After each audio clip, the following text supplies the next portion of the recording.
Evening. I'd like to call this forum, I'll say, to order. I'd like to welcome everyone to this meeting tonight, give the RSU an opportunity to explain some of the things that we've been doing, and we'll take questions and answers. There is an agenda. I hope everybody has a copy of that, and I'll turn it over to Suzanne, Superintendent.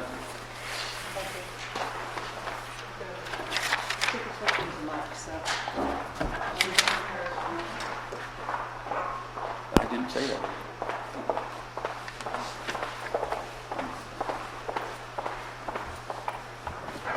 Thank you for coming this evening. I'd like to first start by introducing some folks who are here in front of the... It's for sound recording, not for amplification. Okay.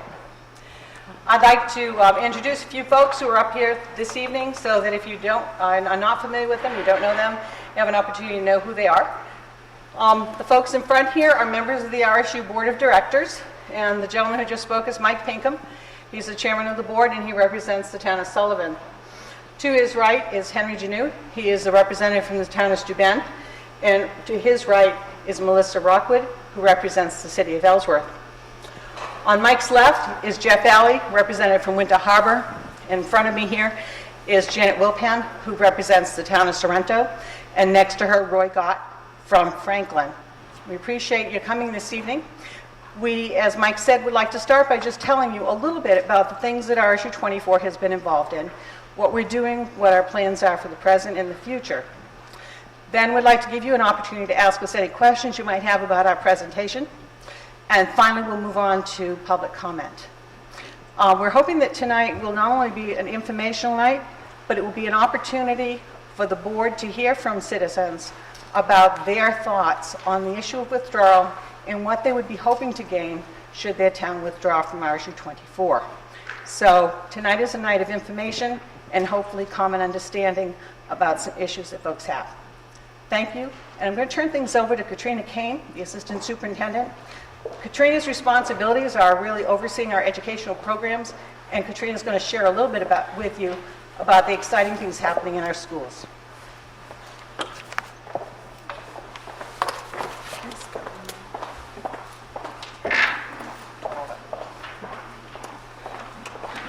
Thank you, Suzanne. So I'd like to share first some of the things that we've done, and then I'll talk a little bit about some of the current initiatives that we have underway, and then things that we need to get working on for the future. So to begin with, across the RSU, we have demonstrated growth in student achievement on both state and nationally normed tests. We've initiated an alternative education program at each of our high schools. This is really aimed at dropout prevention. We've implemented PBIS, which is Positive Behavioral Intervention and Supports, and this program is aimed at reducing bullying in our schools. It's also assisting our students to take responsibility for their behavior. Weekly professional learning community time has been provided for all staff. This is provided every Friday through early release. And these are small groups, and the groups are configured at the school level. We've sustained our commitment to the Maine Content Literacy Initiative, and this initiative helps build literacy skills across all the content areas, and has a significant element of teacher leadership involved. We've engaged in the Physical Science Partnership, PSP, and this is another teacher-led initiative that has brought about new practices in science at the middle level in partnership with the University of Maine. We've committed to the Maine Arts Assessment Initiative, and this is a teacher-led initiative as well. They're collaborating on best practices for teaching, learning, and assessments. We've implemented new curriculum in social studies. TCI is the curriculum we're using, teacher curriculum from the Teacher Curriculum Institute, and this is a curriculum that is created by teachers for teachers. We've also added 3 programs to HCTC: law enforcement, welding, and early childhood. For some of the educational programming that is just underway or is newer in our district, we have the implementation of Springboard Language Arts and Math in grades 6 through 12. This program is created by the College Board, and it is an engaging and proven effective curriculum that is aligned to national standards. We have the implementation of IXL support, which is a mathematics support programming and provides standard line practice in math. We've updated our everyday math program at grades K through 5 to align with the Common Core. This is a more rigorous program.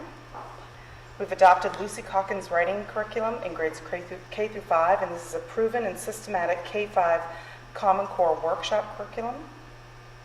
We've instituted time during the school week for extra support for struggling students, sometimes through after-school programming as well. Our high schools have scheduled time for students to receive extra help. And we've begun a planning process for implementation of proficiency-based diplomas as required by 2018. For plans for the future, we need to work to redesign our K-5 science curriculum to align with next-gen national science standards. These standards have been finalized. It's been 15 years since the science standards have been updated.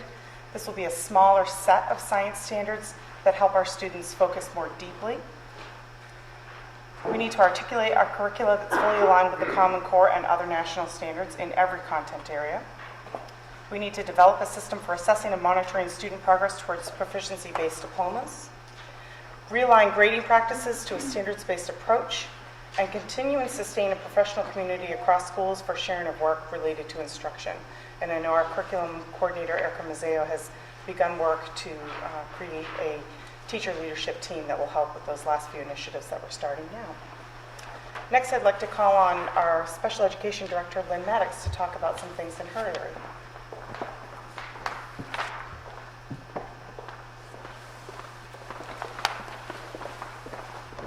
Good evening, everybody. I'm Lynn Maddox, Managing Director of Special Ed. It's nice to see everybody here tonight. What we've done in special education, we've built local programming to minimize costly out-of-district placements, allowed easy access for students from any of our communities in RSU 24 to receive special education services. We've replaced contracted services with less expensive in-district staff, and we've improved the availability of services for our students. What we have underway, we've implemented a new program for students with behavioral needs in the K-4 grade span. We've increased that. We are also now doing trainings for people who provide special transportation for our students in the areas of behavior management. And in the future, we'll continue to address student and program needs, and we will continue to work on reducing identification through meeting needs in the regular education setting in the least restrictive environment. That's what we're working on. Thank you. And April Clifford, the Director of Technology, will be next. Hi, I'm April Clifford. I'm thrilled to be here tonight. We've made a lot of advancements the last 4 years in technology, and the first one is that we've implemented a one-to-one technology access program for all students in grades 6 through 12. That's a big investment. And in addition to the investment of one-to-one technology in grades 6 through 12, we've also purchased pods of 5 computers for every classroom. So not only do students have access one-to-one 6-12, but every K-5 classroom has access to a pod of computers. Every school has a cart. That's for whole classroom use. So classrooms have a pod of 5 computers, and they also can check out the cart to use for whole class instruction. And we have at least 1 cart in every school. We have certified technical staff that repairs computers in-house. What this means is this really has saved the RSU a lot of money. So if a student breaks a screen on a MacBook, instead of having the screen come to IT packs it up, they ship it to the repair depot. The repair depot ships it back, and then we ship it back out to Hancock. What happens if a student breaks a screen, it comes to IT orders a part, it's delivered, it's fixed and returned. We don't have to ship to the repair. Our average repair turnaround on a broken screen is 48 hours.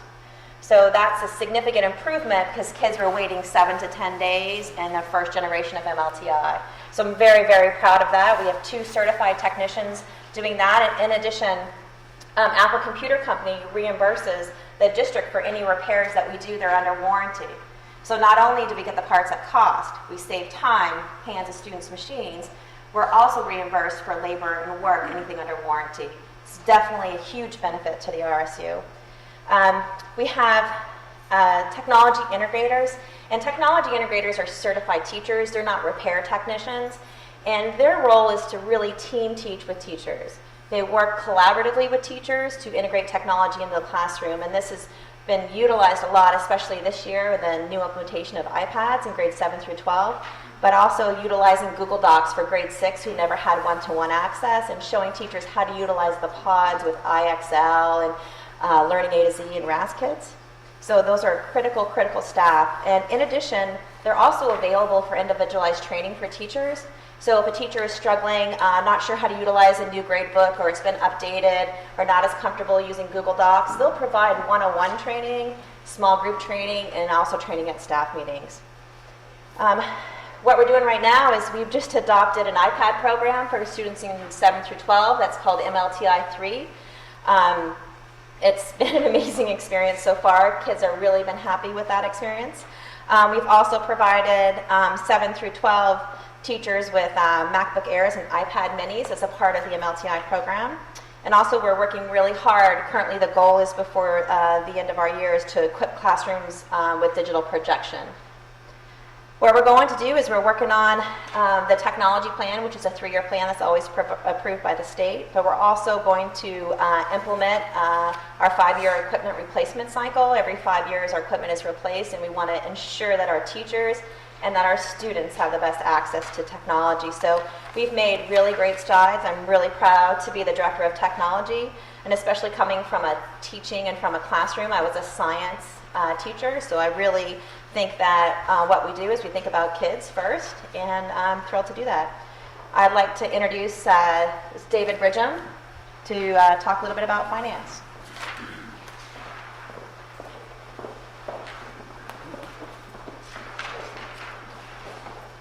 You have to speak up. It's for recording sound only, okay? Okay. Speak up. So, talk about finance. I'm going to talk about a whole bunch of things here. So, start with finances. The biggest thing that the RSU has probably done since its inception, through the reduction of redundancies and the use of efficiencies, is to basically save money. And I know it's hard to tell somebody whose taxes have gone up year after year that we're saving you money. But our budget this year is $1 million less than the combined budgets of the districts that formed RSU 24 in FY 2009, so the 2008-2009 school year. And that's, at the same time, we've lost $3 million in state subsidy. So our budget this year is $1 million less than the budgets of the districts that formed the RSU prior to the year it formed, but we've got $3 million less in state subsidy. And the state subsidy is going to continue to go down for these coastal towns. That's just a fact of life, the way this funding formula works. How we do that is we use our economies of scale. We buy in bulk, we buy net 10 days, we negotiate contracts with our vendors prior to purchasing. We have long-term commitments to some companies, and we bid a lot more things than we used to bid as small, separate districts. We've insulated the district from the state revenue reductions through savings. So despite the fact that we've lost $3 million of state subsidy, we've saved savings, and that's insulated the tax increases that your towns have received. Hasn't avoided it, but insulated you somewhat against it.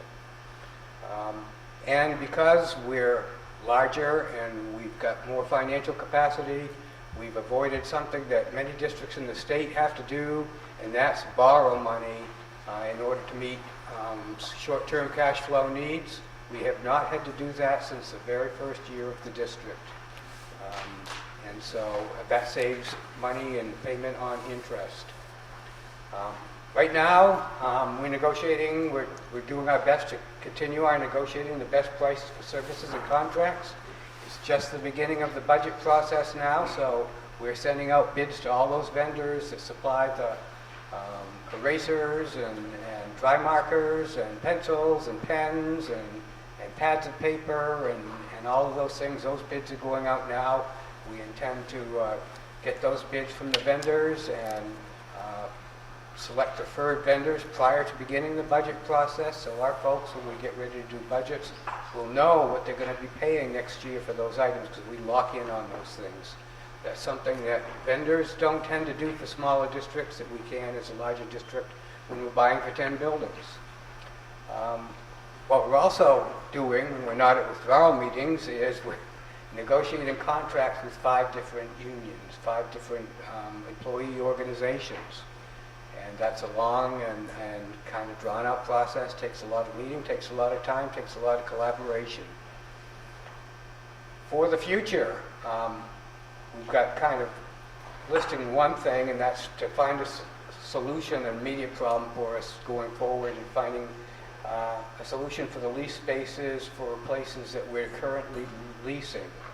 And we may enter into some kind of lease purchase agreement. We may have a facility that's available for us to adopt to some space, but currently we're leasing buildings in several places in the district, and we'd like to kind of consolidate that, and we feel like that would save us money. What's not listed here, and I did allude to it, is coping with the state funding formula going forward, because sooner or later all of these towns, Hancock's going to be, if not next year, then certainly the year after, a minimum receiver, meaning it gets no state subsidy. In 2009-10, you received over $1 million of state subsidy before they curtailed it. So that's $1 million that Hancock taxpayers used to get not that long ago, and either next year or the year after, you'll be a zero receiver. That's going to happen in Ellsworth. It's already happened in Lemoyne. It's happened in several towns in the last decade in this district, and towns around us as well, Trenton and Surrey and those towns. They used to get state subsidy, and there's going to be a point where they don't. And it hurts until you get there. It really does. And people in Hancock know that. They felt that in their tax bills. Talk a bit here about facilities. It's kind of another hat I wear from time to time. Since the RSU was formed 5 years ago, we brought 2 brand new buildings on board, the Ellsworth Elementary Middle School and the Peninsula School down in Prospect Harbor. We've also implemented a routine process through our Facilities and Transportation Committee. They helped us establish a routine process for reviewing and bidding out and awarding contracts and construction work and other types of things like that. When we need a new roof, when we need a new boiler, when we're doing some renovations on buildings, we have a process for doing that involves that committee. In the last couple of years, we've obtained QSCB funding for energy conservation project. QSCB stands for Qualified School Construction Bonds. It's a federal program. We received $3 million in this type of money to do energy conservation projects in every school building in the district. We couldn't do them in all the buildings. We couldn't do them here. We couldn't do them in Lemoyne or Ellsworth because financing people kind of backed away when they heard about withdrawal. But we would have done $3 million worth of projects in every building in the district. As it was, we took 1.5 million of it, about half of it, and we did work in 5 buildings, and that work is just being completed now. We also obtained revolving renovation funds, $2 million worth, $1 million worth for Sumner Memorial High School, and another $1 million worth for the Hancock County Technical Center to do indoor air quality projects. And those 2 projects are ongoing right now. We expect to wind them up around December and probably have all the punch list items done and be able to close the projects out by the 1st of February. Underway, we've got those projects going on. We're just wrapping up. And then we're doing this year security upgrades in every school building in the district. So by the end of the year, at a minimum, every school building in RSU 24 will have remote entry systems with camera systems and buzzers. So people will come to your door, they'll hit a buzzer, the secretary will look at a monitor on the wall in front of her and be able to identify the person and open the door. So those will be in place. In most buildings, they'll be in place before the end of the fall. We've done done all but 3 buildings, and the other 3 buildings being done, the orders have actually gone out for them to be placed. We've taken bids from the companies that supply those materials.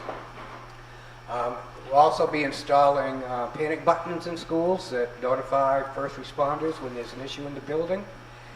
We'll be installing Knox boxes on the outside of the school building so that first responders, if you have a school lockdown, have a way to gain access to the building if there's an intruder and you need to lock all your doors. And that does happen, as you well know, from reading the newspaper.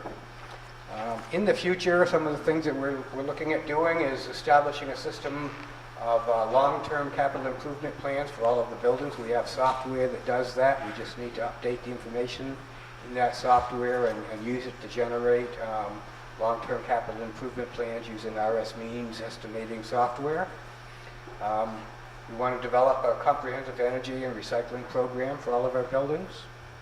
And we also want to create a more sustained and organized employee safety and training program for our employees. Sometimes I also wear the transportation hat. It looks funnier than the facilities hat. What we've done since the RSU was formed is we did establish a district-wide bus facility right here in Hancock, down by Alden Bunker's place. And that garage is the RSU transportation garage. We have mechanics there who do the regular maintenance types of work on the buses, and then the more sophisticated stuff, transmissions and stuff like that, we ship out to those places that George Caldwell and Freightliner were, and those types of places when we have that type of work that's a little more than we can handle in a regular bus garage. We've eliminated busing contracts in 5 communities so far, and we've got 3 to go, and our intention at some point is to operate all the buses in the RSU and employ all the drivers in the RSU. And when you have a garage and mechanics, you can do that more cheaply. When you're a smaller district and you've got 2 or 3 buses and you're trying to you want me to speak up, Ernie? Okay. Thank you. When you're a smaller district and you're running 2 or 3 buses and you don't have your own mechanic and you're having to take your buses in to a garage for just regular maintenance at $60 to $80 an hour shop labor, you're not going to save money by running those buses yourself, and you're better off contracting. But now that we've got all of those facilities in place, it does make it cheap, more cost effective to do it in-house. And so over the years, we've purchased and replaced at least 10. I gave you the number 10 to use, but I know it's probably, might be a dozen, might be 13 new buses, either through direct purchase or through lease to purchase agreements. Underway, looking to separate. Currently, our facilities director and our transportation director are the same person. The Facilities and Transportation Committee determined after about the first year that that's too much for people to handle. There was just too much on the plate, and they wanted, for reasons of both accountability and safety, to separate those functions. We've tried to do it over the years, and it was in the budget for a couple of years, but we never got the position filled. And this year we're hoping that we can actually fill that position and separate those 2 things so that there's somebody not only at the garage to determine which buses need what done and to supervise that process, but also to develop a system to inventory the tools and equipment that we're collecting in that garage and make sure it's not going away anywhere, and also to be available in the bus garage to act as a dispatcher for those drivers out there who often are riding around in buses full of kids and coming to homes that they're dropping off young kids and apparently nobody's home and they want to know what to do. And we've had situations where we've tried to call the school to try to contact parents, and there was nobody at the school in the office to answer the phone.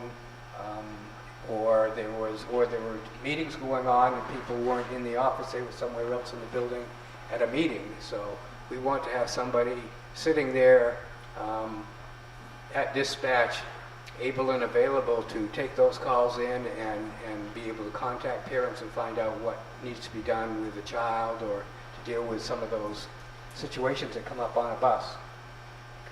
The other issue we want to do is convert that position to central dispatch. I'll spit that out. And also create a digital routing and tracking system so we can track where our buses are when they are under the way. GPS is a pretty cheap technology now, and there is software available to do that.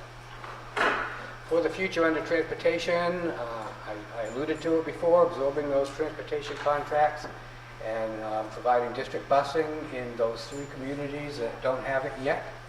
And we expect that will come fairly soon in the process. Finally, my last hat.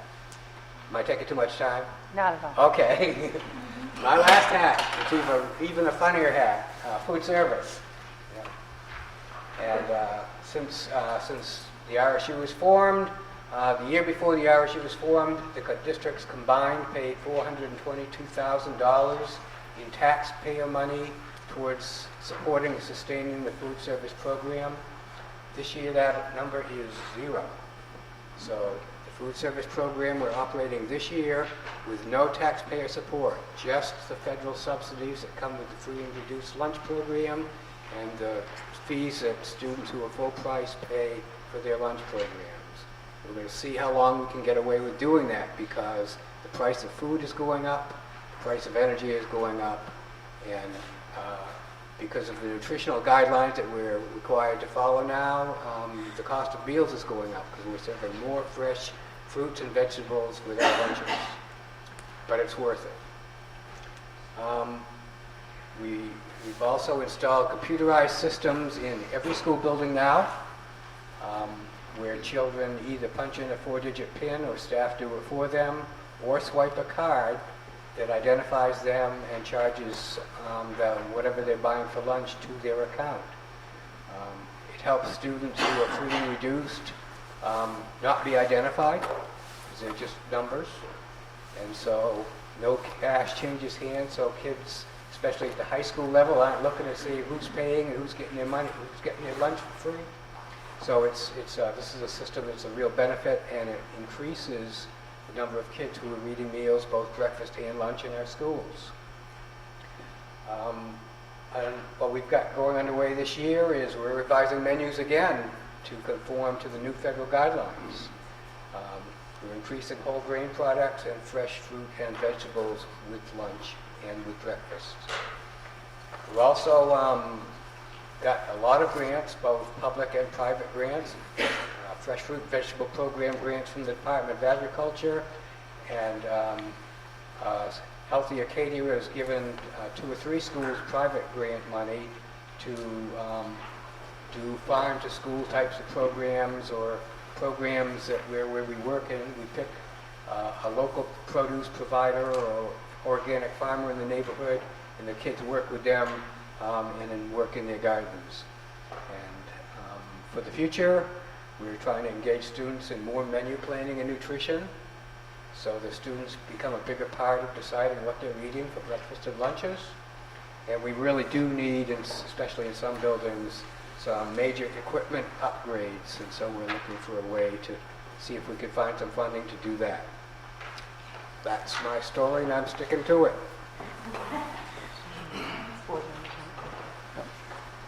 Did I hand this to anybody? Would anybody like this?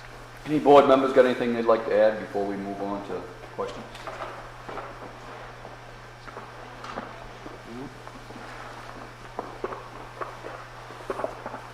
I will say something. I was not for the RSU when this first formed, because as everyone else, we got it shoved down our throat by Governor Baldacci and Susan Gendron. We didn't really have a choice. And I was on the board for a long period of time, and I took a 2-year hiatus, and I'm back. And when I left, could certainly see the benefits of the RSU as far as saving money and the quality of the education that we've been able to provide for our students, which is the bottom line. And by saving money, we can provide that education. So in something that I was not in favor of, I am certainly in favor of it now. I think it's working well, and we've saved a lot of money. Anyone else? Mike. I'm Melissa Rockwood, and I represent Ellsworth on the RSU board. I came on in May when there was a vacant seat, and I've put nomination papers in to be on the board again on the November ballot for a 3-year term. And I was the only person from Ellsworth who put nomination papers in. And I think that is, to me, indicative of busy lives, for one thing, but also I think the important work of the RSU takes a lot of people from a lot of different communities working together. And in the short period of time that I've been on this RSU board, I've seen great examples of us all caring about all of the communities in the RSU. I understand that individual communities, for whatever reasons, want to pull out of the RSU for the argument of local control and taking our schools back. But the schools are still here. They haven't gone anywhere. They're still here and open for anyone to come in at any time and participate in the education of your children in your communities. And I heard something on the radio on my way to this meeting tonight about an unforgiving global economy. And that is what our children are facing as they go from K through 8 and 9 through 12 and on to higher education. And what this RSU, I think, provides is an opportunity for all of our children to have a similar education for when they come to our local high schools. They're all prepared in a similar way to meet that unforgiving global economy, regardless of whatever career choices they might make. It does come down to dollars and cents a lot of time. I understand that. I'm a taxpayer. I've had 3 children go through school and they're going through college. I understand that. But our teachers are on the front lines, and they're trying to meet our children where they learn in the classroom. And I think that staying together as an RSU and moving forward, we've been here 5 years now, and it's made tremendous strides. I think if you are patient and participate, it can only get better. And that's my story, and I'm sticking to it. Any questions on the presentation that we made, that you've seen? Yes, sir. Thank you. Phil Bailey, Hancock. I just have 2. Could someone explain to me the difference for our students who will be going to high school if the Hancock stays in the RSU versus if Hancock pulls out, what that difference would be?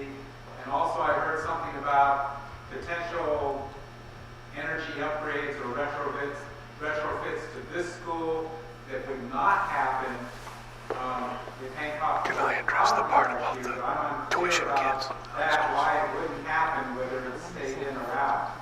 And if there's any estimate on what the energy savings would be if that work was done. So that's 2 questions. Thank you. I can address that a little bit, and there may be some other folks who'd like to add to it.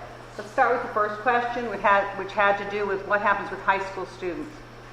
One of the things that I heard when I first came here to the district was, as a benefit of the RSU, was that prior to the RSU, there were several communities, such as Hancock, that did not have a say in high schools. You paid tuition to send your children to different high schools, but that when it came to actually making decisions about those high schools, program changes, program additions, high school graduation requirements, the budgets for those high schools, what the spending would be in those high schools, whether they'd have computers or not, or whatever, that communities that send students as tuition students do not have a voice in what happens at those high schools. In this RSU, we have 2 high schools, and most of the students from Hancock go to one or the other. There are some that go to another high school as well. However, you do have a voice and you do participate in the budget deliberations over what happens in the high schools that you send your children to. Whereas a single K-8 district, you do not have that opportunity. The bigger advantage is that we found when students were coming from various districts to Ellsworth High School particularly, that when they got there, they had very different backgrounds in terms of the work that they did in elementary school. And that's not a criticism of any individual school, but obviously if they all had their own curriculum, they dealt with topics in different order and used different textbooks. When they arrived at the high school, some students might have had a strength in this and a weakness in that. We now have adopted some very high-level quality materials, instructional materials and programs that were developed by the College Board. We tried them out in the high school last year in language arts, grades 9 through 12, and we liked the materials so well that we've decided to bring them down to grade 6. So those materials now begin in grade 6, and students have an introduction to that same way of learning, the same similar types of material, the same high level of rigor, beginning in grade 6 and traveling right up through high school. And that will happen both in language arts and in mathematics. Both of those programs are newly instituted in the elementary schools this year. So definitely advantage for students moving into the high school having parallel programming so that when they get to the high school, they're more ready. I think, Jeff, you wanted to talk a little about this. You sure? Okay. Your second question was about the QZAB money that we had and energy efficiencies. When we wrote the grant for that, it was prior to the discussion of withdrawal, and we were given the opportunity to access $3.3 million in zero-interest bonding for energy projects in the district. We started planning that and working towards it, and then we found that we could not get financing for that. And the reason we couldn't get financing was because of the uncertainty of the RSU because of the withdrawal efforts. So as a result of that, when it came close to the time of actually doing the projects, we could not get financing to do the projects in all of the communities because of the fact that there was uncertainty about the future of the district and the communities that might withdraw. So we have proceeded with the part of the project that we can do. I believe it was $600,000, David, correct me, $600,000 worth of improvements that were to be done in this facility under that QZAB project. And we could not do those projects because we could not get funding because of the uncertainty of whether Hancock would be part of the RSU through the bonding of that project. Does that answer your question, sir? Partially, Dick, I'm still wondering why, if Hancock were not part of the RSU, could it go forward? Certainly. If Hancock were on its own, it could go and it could apply for these funds and it could see if it could get them. There's an application process you have to go through them, and we already did all that work. Unfortunately, our intent was to retrofit every building in the district that had any types of upgrades. And certainly, if Hancock remains in the district, we will try to pursue that avenue once more. David?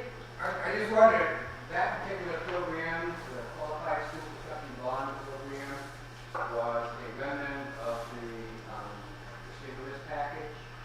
And so that particular part of federal money is gone.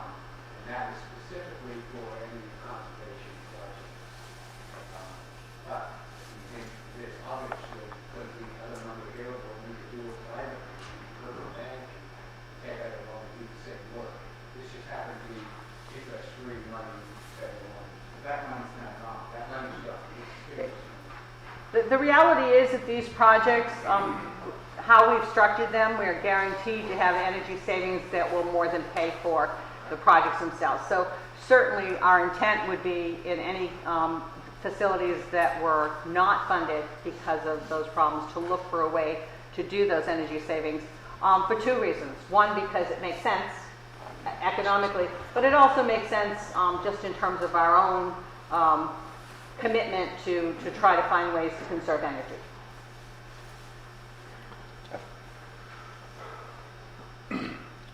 Everything that I've heard from people who propose withdrawal from RSU 24 in any of the three communities has hinged on essentially two things: local control and providing better opportunities for their students. And I think the question that you asked, sir, is a perfect example of what RSU 24 has provided for Hancock students that didn't exist before. As Suzanne alluded to, you had students going to Ellsworth High School from Lemoyne, Hancock, the Ellsworth school system, Cave Hill, Beach Hill, and other schools, all arriving in 9th grade with, in some cases, some pretty disparate backgrounds in terms of the benchmarks that they'd achieved at the completion of grade 8. To now have a uniform set of standards that those students from those discounting Beach Hill School, which we no longer have any voice in, having a common base for those students is without question. And I don't think there's anybody that can argue that having students come in with the same level of expectation, the same level of knowledge, is a benefit to them when you get ready to establish a high school curriculum. Prior to RSU 24, that didn't exist. The only reason that exists is because we now have a voice in all of those schools. And the other part of the part to which you alluded is, everyone talks about having local control. You now have control as voters in Hancock. You have a voice in what goes on in Ellsworth High School and in Sumner High School, which prior to 5 years ago, you didn't have. So if you're interested in having control over your students' education, you certainly have a greater degree of that today than you did prior to the formation of RSU 24. So the argument that to withdraw from RSU 24 would give you more control, to me, seems completely logically flawed. Not to mention, you'll be doing your students a disservice, potentially, and I know what the argument will be. I'll get to that in a second. You'll be doing your students a disservice when you begin to adopt curricula that are not aligned with what goes on in Ellsworth. And believe me, I've heard the arguments for an AOS. An AOS operates exactly the same way, essentially the same way a union used to work. And Hancock was part of Union 92, and I'm not going to argue that it worked well. We were part of Union 96. It worked well. The problem was that every school in Union 92 had different curriculum. Every school in Union 92 had different expectations for its students. Now, many people will argue that that's a good thing. Every school has a local identity. And I won't say that that's a bad thing, but does every school having a local identity and sending your students to a high school with a disadvantage because your kids aren't being taught the same things as the other kids in that school, is that a positive benefit for your students? And isn't the question what's best for kids and not what's best for the adults who've already gone through the school system? Peter? Hi, Peter Bryant from Hancock. I'm not sure if Phil get the question answered. You asked what would happen to high school students if we withdraw. If we withdraw, we would continue to have a choice. I don't know if that was mentioned. We have a choice of any of the surrounding schools, whether we stay or whether we go. I think it is pertinent to note that we have 79 students that are attending secondary school. 63 of those kids go to either Ellsworth or Sumner. That leaves 20% of our students have opted to go to another school. There's a reason for that. The reason is they perceive those schools to be superior. And while we may have one vote out of 14, we also have our feet. And if we don't like what's going on in the RSU schools, we can vote with our feet.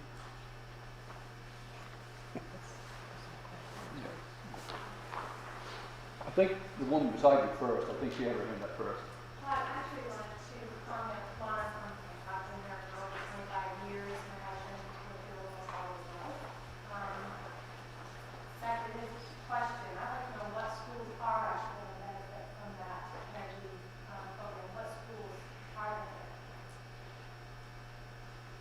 What schools are benefiting? Kaysville School, Mountain View School, Sumner High School, Peninsula School, and Ellenwood School, Stu Bay. So all the schools that are not opting to do that, Right. or not part of that. And if I can explain that, because I don't think it was totally clear. What happened is we actually did have financing in place, and in the process, our bond counsel providing documentation and disclosure to the financing group. They had to disclose that we had proceedings underway that could possibly lead to withdrawal sometimes in the RSU. And so suddenly that the bank that won the mortgage for the financing was left in a position of realizing that, hey, wait a minute, I may end up in a year or two with not one lease to purchase agreement for this equipment that's being installed in our building, 3 or 4. And so that's what caused them to get cold feet on the financing. So they were willing to finance to those towns. It was going to stay as part of the RSU. They wanted an agreement and a bond financing agreement with RSU 24. So they decided who, whether you guys did not decide. No, they decided, they said, no, we gave you a bid for RSU 24, not RSU 24, and Ellsworth and Hancock in the morning, which is what they would have had to do to break up that financing into 3 or 4 different entities. But they didn't want to just do that. They said, And then you said that they could, if we stayed in the RSU, that we bought up again, how much? Yeah, well, you know, we're really committed to doing this work. I mean, we think this is important. We applied for the funds to do this. We think it's very important if we can do these kinds of improvements to our facilities, especially in the energy upgrades, because we will save that money over time. So if we had the opportunity, we were going to do it in all those schools. I can't promise you that if Hancock stays in the RSU that next year this will happen, but our commitment would be to do it because it only makes sense to do it. Regarding. This is kind of a forum for Hancock, and I remember I seeing this sort of, that's using your words, corporation-wide, which I personally kind of resent this small school that I'm touring, wanting to refer to as a frustration. Anyway, I think that as far as, I'd like to learn how this RSU helps Hancock. I'm hearing I was saving $1 million, that's savings for Hancock. I'd like to know, I think we should have actually been given more of a breakdown than just a general corporation-wide figures. Sure. And statements. And all these implementations that you refer to, you must agree a lot of implementation we would have had to do because it wasn't enforced by the state anyway. So the implemented should create them, correct? Actually, Jen is prepared to talk a little bit about Hancock School and some of the things that are happening here this year so that you can have a more personal idea of some things that we're doing here. Jen, do you want to take a minute and talk about some of those things? You might need a mic.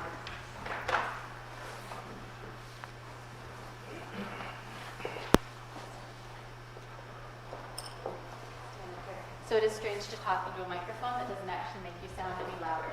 Just to say that right off the bat. For those of you that don't know me, I'm Jennifer Bose. I am the principal here. I heard that I might want to give a snapshot of what's going on at the school to kind of fill everybody in on what some of our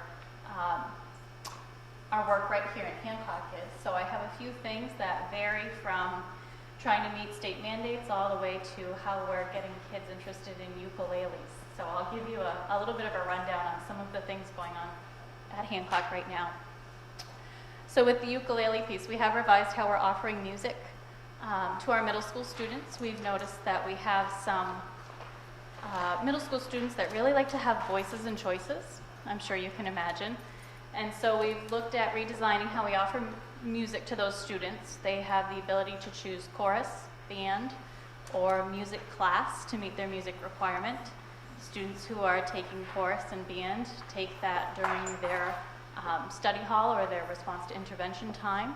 And then for those students that elect not to participate in band or chorus, they're able to take their music class. So that's one of the changes we've made this year. For those middle school students that are taking music class, we have obtained some ukuleles, and we're going to use those ukuleles to hopefully convince some of them to pursue music in the future It's a different way to teach music to those students, and we're very excited about that. We have a lot of new technology in our building, as April mentioned. We have iPads for our 7th and 8th graders. We have one-to-one computing now in 6th grade.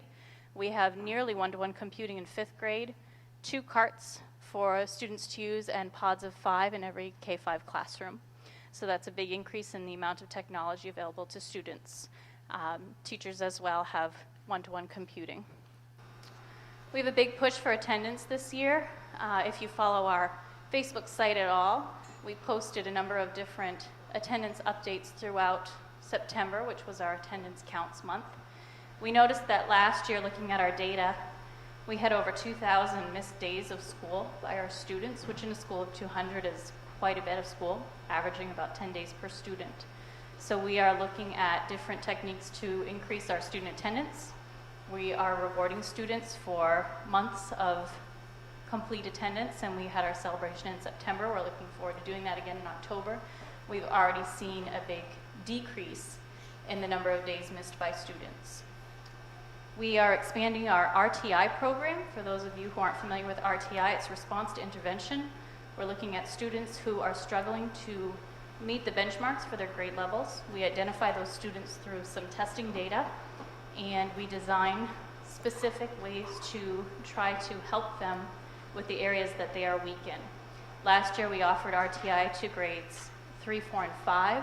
We've expanded that program this year to include the middle school. Scheduling can be tricky, but we're certainly looking for every opportunity that we can find to encourage more students to make the growth that they need to make in order to meet grade level expectations. I've got a few more bullets. We are moving towards standards-based grading, which is part of that proficiency-based diploma. We began the process last year with physical education, and so our PE teachers are now reporting their grades in terms of 1s, 2s, 3s, and 4s for students instead of A's or B's or C's or D's or F's. And that is designed to let parents know if they're meeting the different standards in physical education. We are continuing with our PBIS program. We have a very strong program here at Hancock. PBIS stands for Positive Behavior Interventions and Supports. We recognize students for consistently meeting our behavior expectations. We have a ticketing program.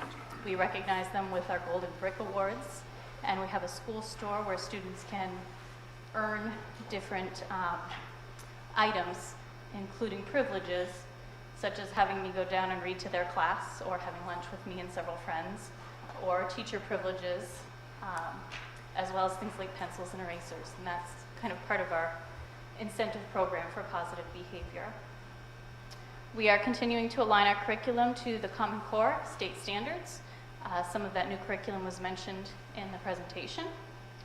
We are still part of the main content literacy project, and we're working on lots of different pieces with that, balancing our nonfiction with our fiction reading, learning to infer the meaning of words from text surrounding them instead of looking up from the dictionary, and those are just a few pieces of what you would see if you were walking the halls here at Hancock during the school day.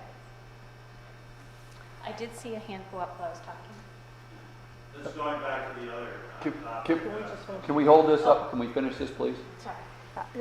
One of the questions you asked was, you said that we were talking a lot about things that we did district-wide. There are a couple of things we've done here at Hancock Grammar School in terms of the facilities that probably should be mentioned on the smaller projects, so they don't rise to the level of the whole district-wide projects. But we did actually put in a new boiler here. We also, at the inception of the RSU, added some portable classrooms, and most recently we replaced quite a bit of flooring in the building, and we have plans to continue that process where needed over the next few years.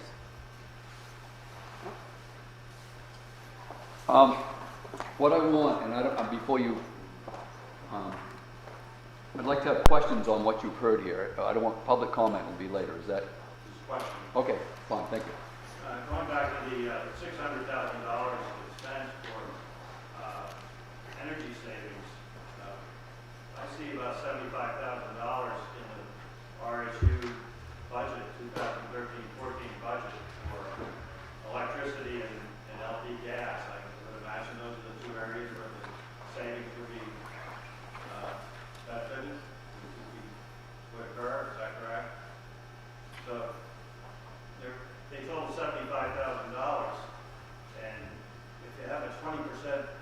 efficiency improvement, it would take you 40 years to recover $600,000. And I just, that's the type of decision that I think if we were out of the RSU would be being made by the local school board rather than by the RSU board. I don't think personally, and that doesn't include the interest on the $600,000 that I assume we'd be paying. So,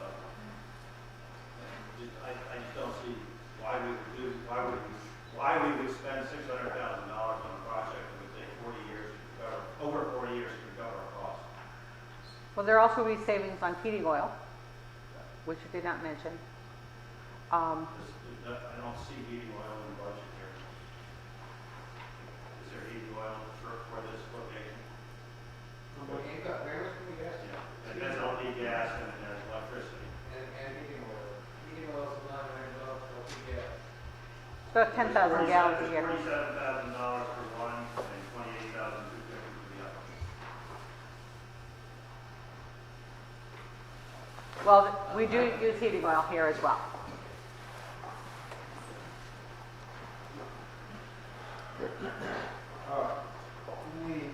The flyer that was sent out by RS-24 to Ellsworth addresses, it says that it's true that Ellsworth as a district would receive, this is if Ellsworth becomes its own district, okay?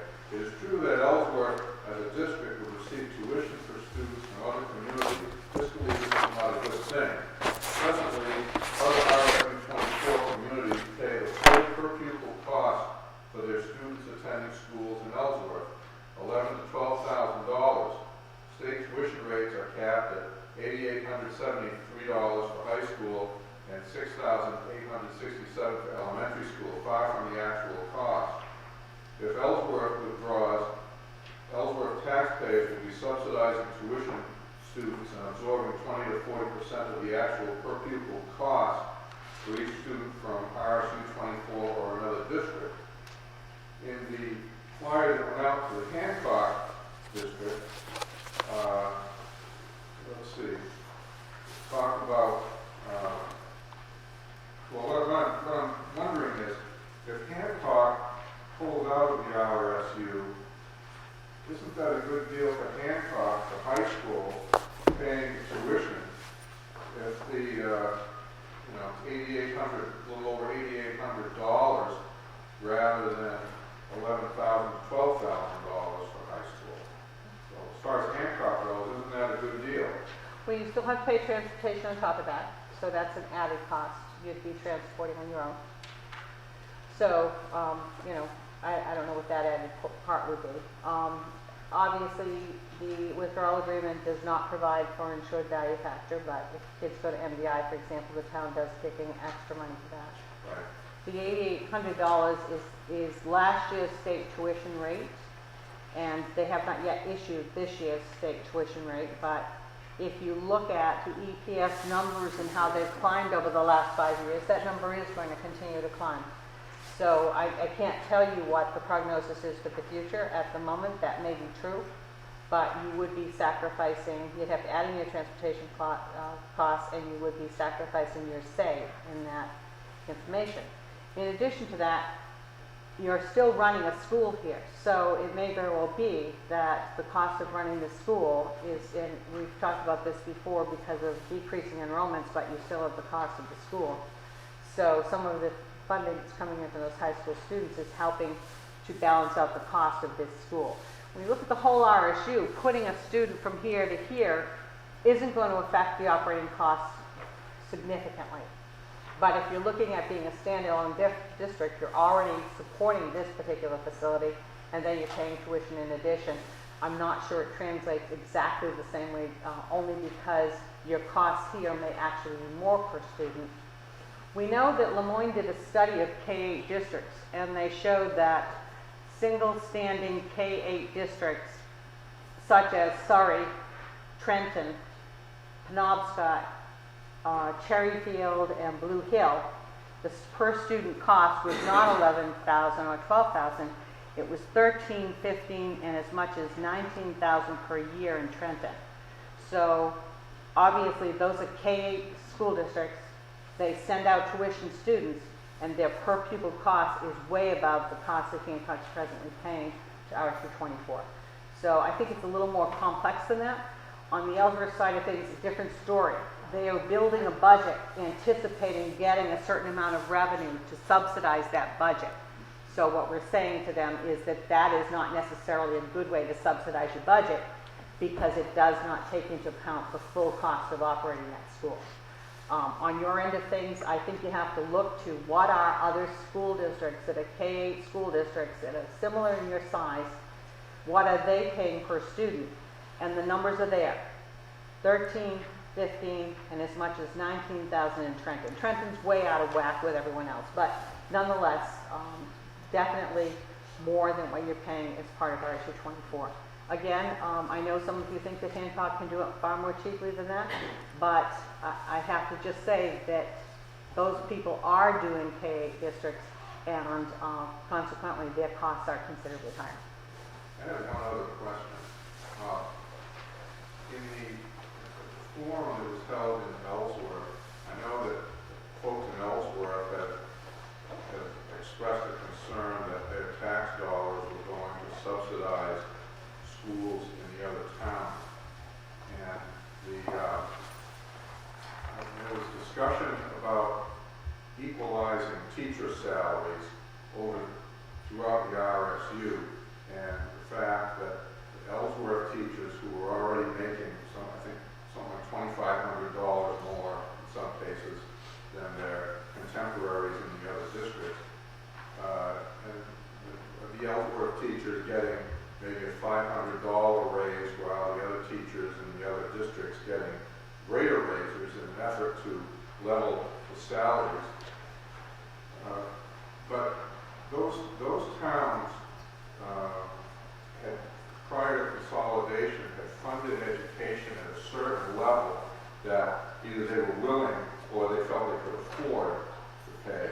And they didn't have some of the services that schools in Ellsworth had and Hancock had. So when those salaries are leveled, where does that extra money come from? It doesn't come strictly from the town where that school is located. Well, let me try to disentangle that for you.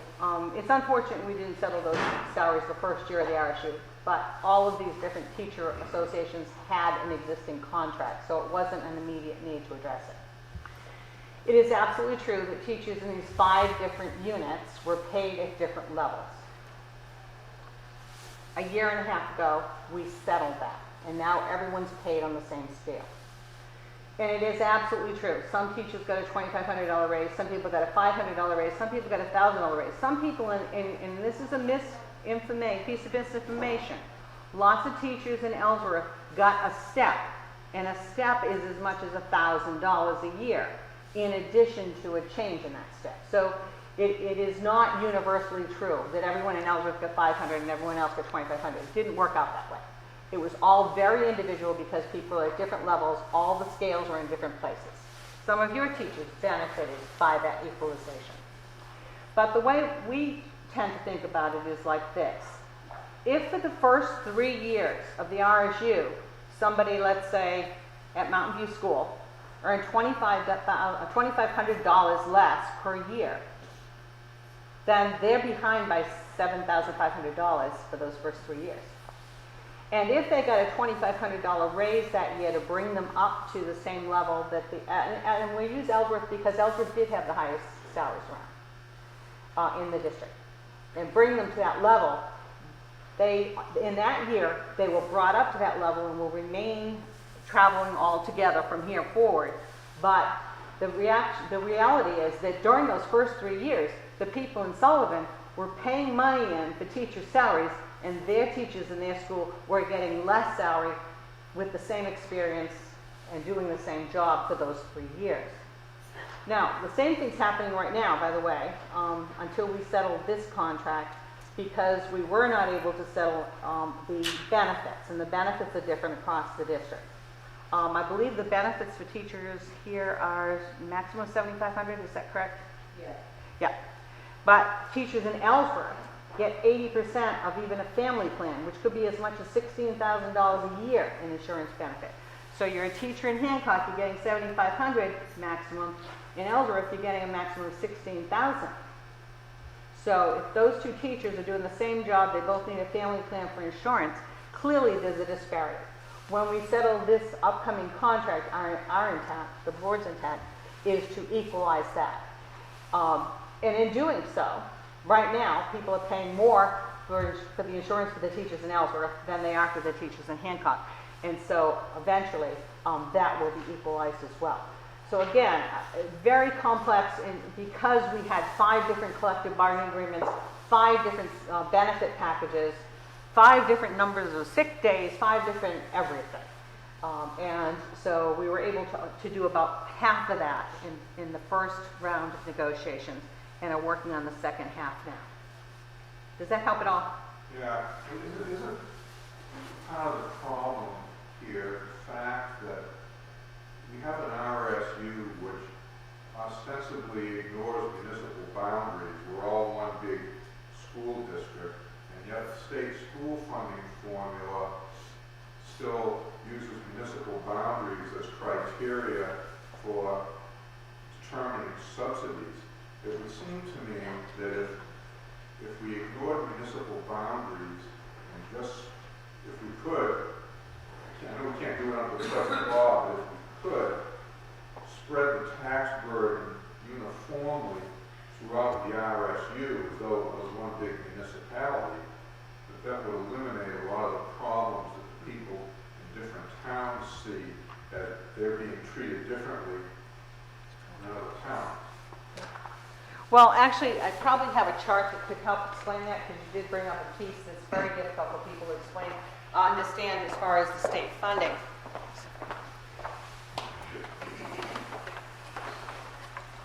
I don't know if you're able to see this. Are we able to see these charts here? Okay, so I'm going to start with a different chart for a minute. This is a chart related to state funding, the state funding formula. The state funding formula, well, let me back it up a little bit further than that. We have a school budget. That budget is made up of 2 pieces. One piece is the state funding formula, and how that dictates money should be raised for each community. The second piece of that is what we call the local-only appropriation in the budget. The state funding formula covers a lot of the cost of education, but it does not cover all the costs. There are a lot of weaknesses in that formula. For example, it might cover having a soccer team, but not having a soccer team and a cross-country team and or whatever, because there's a limited amount of resources put in the formula for those kinds of things. It doesn't cover any local debt, for example. So, our school budget has 2 pots. One that's dictated by the state funding formula, and then what's called the local-only appropriation. The state funding formula is really community-based, as Gary said. So what they do is they look at how much property value is there in the town of Hancock and how many students are in the town of Hancock. They put those students into the formula and they come up with a magic number. I say magic only because it's difficult to understand how that all fits together. They give you a little bit more money if a student's special ed. They give you a little bit more money if somebody is an English language learner. Different combinations. They give you 1 teacher for every 17 kids. And so this formula comes up with a number that says the basic cost of education in the town of Hancock should be X. That's the top of this bar, if you can see it from where you're seated. And some of you have copies of the graphs. I know you might have picked them up in the back. So this is the amount that the state says Hancock has to spend for education, for the basic education of their children.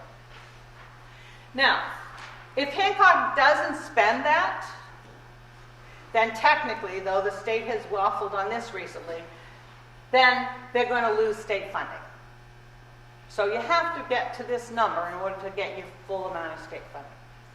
So back in 2008, 2009, when you actually had more students, there was a number a little bit over 2.5 million, it's probably around 2.6 million right here, that the state said Hancock should be spending under the formula part of their budget. For that, you can see that you raised under 2 million, about 1.8 million in local funds, and I believe you got $774,000 in state funding. So you raised 1.8 and you got 700. Now here we move over to 13-14, and if you see, this blue area is what you have to raise in order to get state funding. The red area is the state funding. Each year, Hancock has had to raise more and more state, local funding in order to get its state funding. The reason for that is not because of students in Hancock, because your students have actually dropped some. The reason in Hancock is during this 5-year period, your state valuation number has increased by 64 million and some change. So that means whatever you were having to spend here was a mill rate based on your state valuation back in 8-9. Now you're spending a higher mill rate, by the way. It was 6.55 here, and now it's 8.11. A higher mill rate on a larger number. That's what's happened to Hancock. And it's happened in Ellsworth. And it's happened in a couple other communities as well. The state valuation has gone up so much that even if your students stay flat or even go down a little bit, you have to keep raising more and more local money to get state funds. Now look at the red area very quickly, and you can see that in 8-9 you had about 700,000. In 9-10 you actually got a little over $1 million, and that was in the ARA money time. We were getting a little more state funding. Look now what you're getting. For the present year, it was 100,000, and then the state kicked in a little bit more money, and now it's up to 186,000. Big difference between 774,000 a year and 186,000. And an even bigger difference between 1.8 million and about 2.8 million. So the state's saying you have to raise $1 million more to get $600,000 left. It's a bad deal. But it's the state formula and would be basically the same whether you're part of RSU 24 or not. So let me just show you one other piece and then we can move on. But this is a comparison of that information, but I've added in that other part of the district budget that I talked about, the local only appropriation. And that's really the part of the budget that the RSU kind of can control, where our savings reside, because the basic cost of education comes from that state formula. And then what extras we need come from what I've labeled here as a green area. So back in 2008-9, you were getting more state aid, you were getting less local money to get that state aid, but you were spending $709,000 in addition to that for your education in the town of Hancock.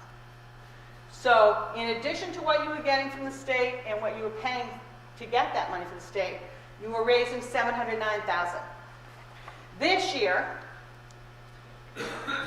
you know what you're raising for the states, 2.729. You're getting 186,000. But on the local only portion, the part that we can control here, you're paying 492,000. So actually you're paying, now remember, this is 6 years later. You're actually paying $200,000. I think it's 228,000, but don't quote me on that particular number. So over 200,000, 217,000, 228,000 less in local only appropriation than you were 6 years ago. So I know that doesn't help you when you get your tax bill. I know that. But understand that this blue area here, that's the amount the state requires you to raise, is something that RSU 24 cannot control. We wish we could. We think our communities, all of our communities, by the way, not just those that have had the biggest increases, we think all of our communities are being mistreated by this formula. Especially, we have communities that don't get 1 penny in state aid, and they're paying a lot in. And we don't agree with the formula, but we all have to live with that formula. So this is really the reason why you're seeing bigger tax bills, less state aid. But I need to reassure you that the extra part of that budget that you were putting in was $709,000 a year, and for this year, 6 years later, it's $492,000. So basically less than what you were putting in extra back then. Again, I know that it's defies logic on some levels, but that is how the budget is organized. I'd like to call on people that haven't had a question. Sir? So first thing, and I'm not taking a long time, but the first thing I'd say is it should be true that if you all are doing your jobs, which I'm sure you are, then if the Hancock School was by itself and was doing the same things that it's doing within the RSU, that it's cheaper for it being done in the RSU. And that's just as simple as economies of scale. If they're doing the same things. I mean, and if you people are doing the jobs, which I know, I'm sure you are. It seems like that when you put schools together, and you guys went through the charts at the beginning, and you talked about all the programs you have going, and getting grants for this and doing that, I have to believe that a smaller entity, in other words, the Hancock School by itself, wouldn't have the expertise and wouldn't have all the people in the different jobs that would be able to do all these things. I think that's just a natural result of having a larger entity that's operating the system. You're going to have more experts there that you can't afford in your little entity. So those two things. My question is the Hancock representative here tonight? Good. What I want to ask is the representatives. What we're selling you out here is we don't have enough control. And I'm not saying that, but that's what we're saying. And I'd like to, and you are the ones that would know that. In other words, you're the people, you come from different towns, okay? So when you meet in the meeting, when you get together to meet, you sort of talk about hats. Maybe you wear two hats. One hat is what your town wants from you. And then the other hat you wear is to make the whole thing work as a group. And I'm just curious, and I'm going to put you on the spot, because you're going to be on the spot. And that is, and then all of you from your own towns. And that is, are you in conflict very much between those two? Let me finish my question. No. In other words, are you, when you're sitting on the board, are you coming to the board with things that the school this school needs, and you're not being heard, or you don't feel like that you're being lost in the shuffle because you're one of 12? Let me finish, and then because that's very important, because that's really what we're saying here. Are we lost in the shuffle? No. And the other people too. And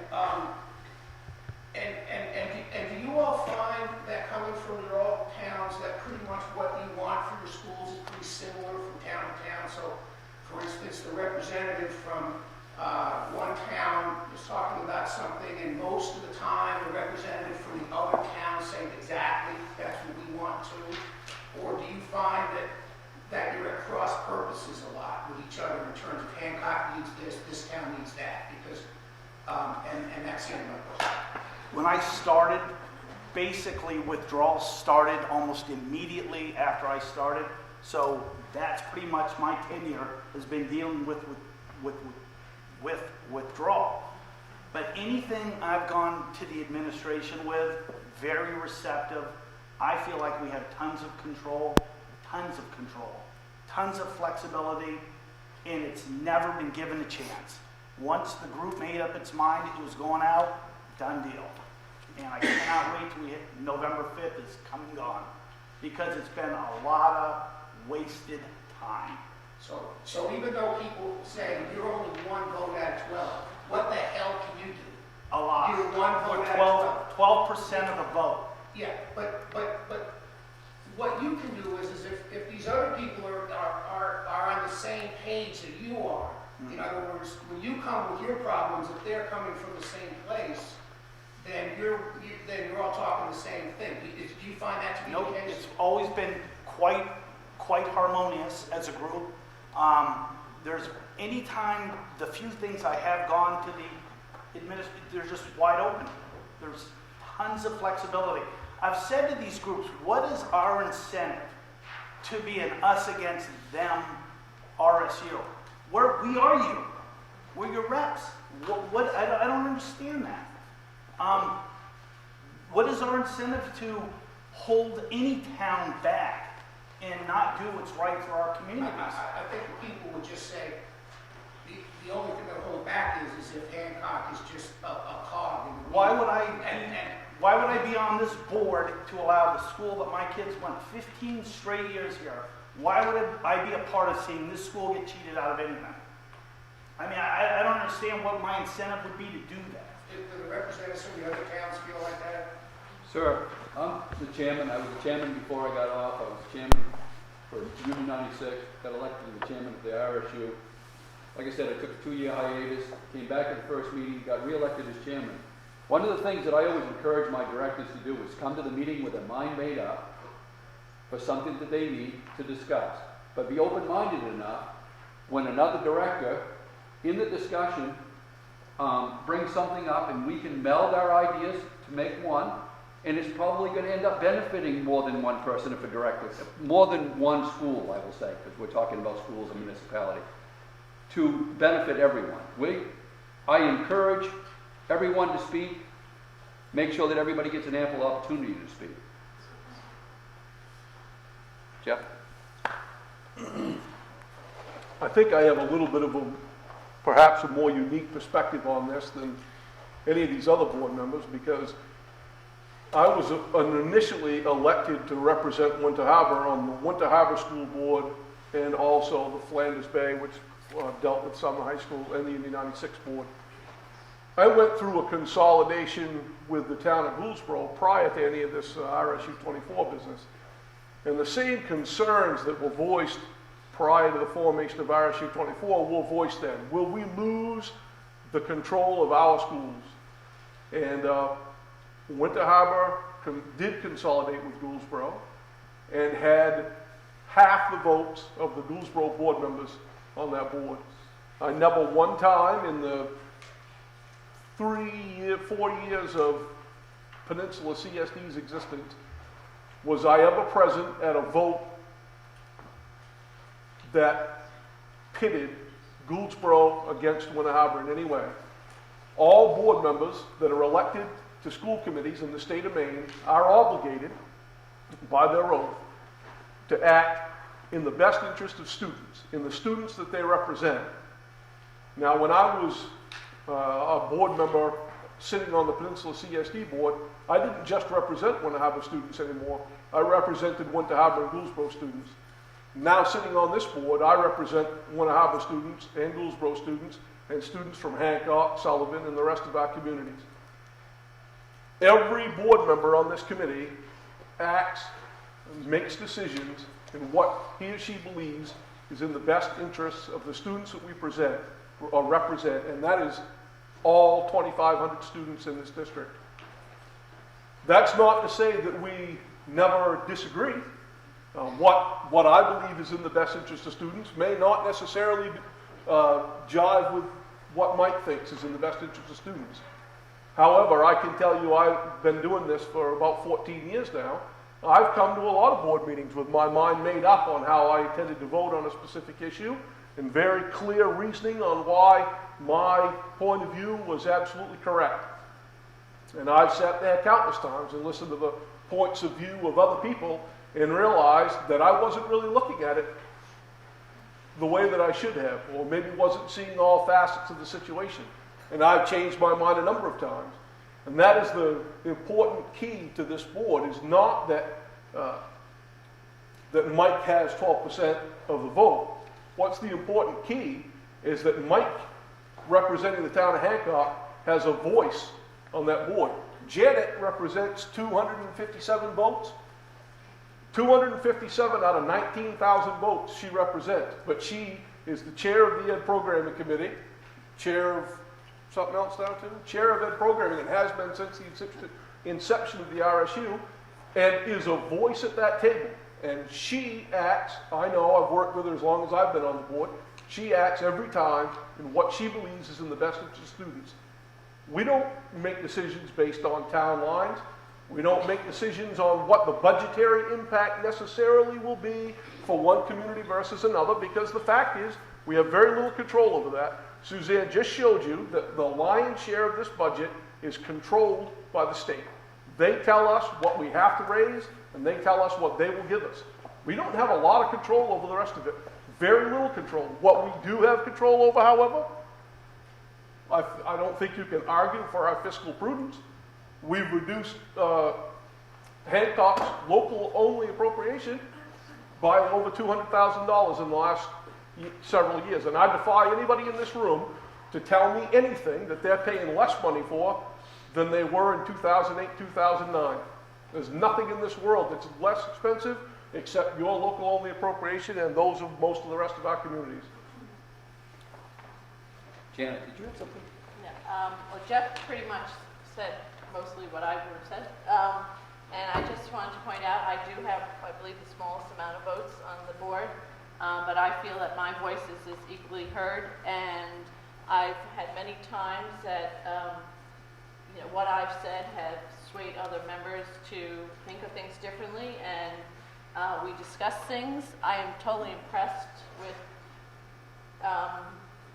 the true care of all the board members for every single student. I have only one reason to be on this board, and that is for all the children. I don't just look at Sorrento as the children that I need to think about. I consider all these communities our communities. My kids' friends are in different towns. You know, we work, play, as far as grown-ups and children together, and I think we need to work together. And I only have one interest, and that is to serve the children in all these schools. I'm as interested in the health and welfare and education in Sorrento as I am in Hancock, Lemoyne, Ellsworth. So we really work together, and you never see, you see board members reaching out and making sure. They say, well, how about we have to make sure that school is taken care of, and from other communities, and it's been very consistent the whole time I've been on the board, and I'm pleased to be on this board. That's all I can say. I would just like to mention something about board composition, because I think it's something that, we keep hearing about such a large board and so many people. But this board does a lot of its work in subcommittee. I mean, there are subcommittees that meet on different topics. They meet in public meetings. You're welcome to come to those meetings. But for example, we have a finance and budget committee. We have a facilities and transportation committee, a personnel committee that does all our negotiating as well as anything to do with personnel or hiring, a policy committee, a strategic planning committee, the ed programming committee that Janet mentioned. She's been on that from the beginning. They review and make recommendations to the board on every single program change or addition of courses, etc. And then we have other committees that need board representation, such as the advisory program for the technical school, in IT committee for technology, dropout prevention committee. So by having 14 members, these committees can meet quite regularly. They meet once a month. If you had a board of 5, only 5, trying to get to all these different topics and to be able to do all that different, variety of work would be very difficult. I mean, I'm sure there are people who did it and they did it in the past, but certainly it's great that we have people who are able to specialize and take an interest in 1 or 2 of those areas and spend extra time each month on those areas and get up to speed and read about things and learn more about it or whatever it happens to be. So the work of the board is not just the 14 together in their formal board meetings twice a month, but also in their monthly subcommittee meetings where 4 or 5 board members form those subcommittees and make recommendations to the board at large. Ralph? My name's Ralph Capoon, and I'm getting puzzled for something. I'm not smart enough to do the finance and all of that type of thing, but I like grease and nut and bolts and that type of thing. And how is Hancock going to get his students to school if they withdraw from the RSU? Does anybody know? Does the RSU supply buses for the Hancock students? No, What's gonna happen? we have a busing contract. Huh? We have a busing contract With who? with First Student. Are you hired drivers already, and It have works. you negotiated wages and insurance and That- hired mechanics to do all this work? That contract is in effect for another 2 years. But nobody's got any idea what that's gonna cost. Yes, we do. You It's a do? contract. How much? It's in the budget over here around, it's in the detailed budget. Yeah, but everything comes back to local control that you people put out. Really, that's not what I'm interested in, because it don't amount to anything. Local control is nothing. The state controls what you're gonna do, but that's the final word on that. Yes, Hancock and Lemoyne have a separate Excuse me. contract. It's not a conversation. As soon as Ralph gets done, I'll recognize you, okay? Thank you. Are you done, Ralph? Well, you know, I want you to know I'm the only no voice in 3 towns that I can find. I got the only sign. I mean, I've heard that they're not smart enough back there to do a lot of things, but they're well financed. They've got about 1,000 to 1. So I can't see where there's really a problem with them being smart enough to figure everything else out. Ma'am? I just wanted to address that, Ellsworth and Des Moines have a separate busing contract outside of the transportation busing for the other communities, and that contract is for another 2 years. Earlier, you keep on talking about our voice and how we have a voice. Right from the beginning, the Hancock residents and parents have been complaining about the reduction in staff in our school. And what have you done? How did you hear our voice? And have you ever done anything about addressing our concerns?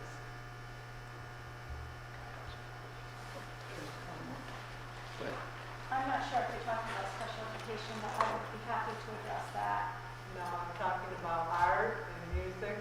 Well, I care about the Creative special ed, so interaction. I would like to talk about that for a minute, if that's okay. People talk about She's not answering my question. I will have someone answer your question, but I think I was recognized. Yes, go ahead. The gentleman back here spoke about concerns about potentially not having enough experts to help drive instruction and drive where the school is going. And I wanted to let you know what my experience has been as the director who's been around here for 10 years. I've been a director when it was the educational cooperative, and I've been in the Hancock schools for the last 10 years. I've been in the Lemoyne schools, and I've been in the Ellsworth schools. And what I'm concerned about for the students of Hancock, especially the students who receive special education services, is what voice they're going to have. Where are they going to go to school? The kids who really need specialized services. This is a small school. Small schools, K-8 schools, have resource rooms for kids that have learning disabilities. You don't have life skills programs, you don't have behavioral programs because you don't have enough kids in your one little school to support a program. Where are those kids going to go to school? Right now, you have RSU East and Mountain View that has a brand new behavior program, K4, if people need it. There's a 5-8 and a K4, both life skills programs there if your children need it. There are schools and there are places in Ellsworth with programs like that. Have you planned for those children? What's going to happen to them? That is my number one concern for Hancock and Lemoyne, are those kids. What's going to happen with those kids? I've been around for the last 10 years, and I've had to fight for your kids when you didn't have schools that had to take your kids. They had the right to say no. I remember having certain school systems get on the phone with me before the school started every August or September, and I was hoping to God that our life skills kids who went to their programs had a school to go to the next year. We were at their mercy. Our kids from this school system are no longer at the mercy of those schools. They have programs.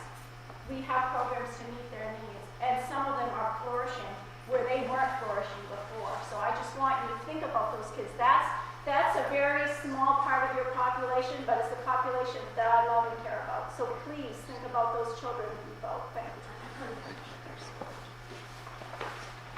you. Answer her question. Somebody. We're just trying to figure out who's going to answer the rest of your question. When it comes to staffing, we know that Hancock did lose some portion of staffing. They didn't lose whole staff people. I mean, they, in terms of program people. But where they had a full-time art teacher, they now have a 3-day-a-week art teacher. Hancock has 14 classrooms of students.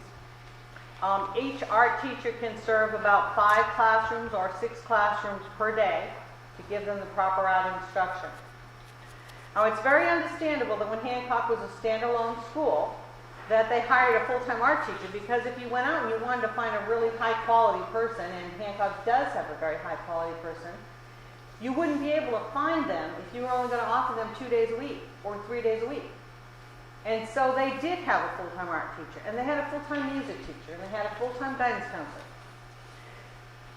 Once they became part of the RSU, the same amount of minutes per week of art instruction are happening, but they happen in a 3-day window for art, and a 4-day window for PE, and a 4-day window for music. Is that correct? And guidance is 4 days a week. But one of the things we don't hear about is that we actually have added social work services that are available to students. So you have guidance 1 day less a week because we share that person with another school. But if you have a family or students who need social work services, you now have district access to those services. Not somebody who's here a certain number of days or a certain number of hours, but expertise that can be brought here. Likewise, there are other things that you've gained in terms of access to things like people who do psychological evaluations of students. We have them on staff. Child needs testing.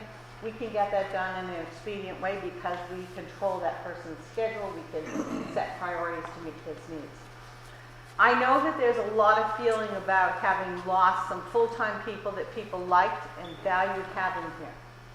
But the RSU would not support having someone 5 days a week teaching art if they're only going to teach 14 classes a week, because that is not a full schedule of teaching.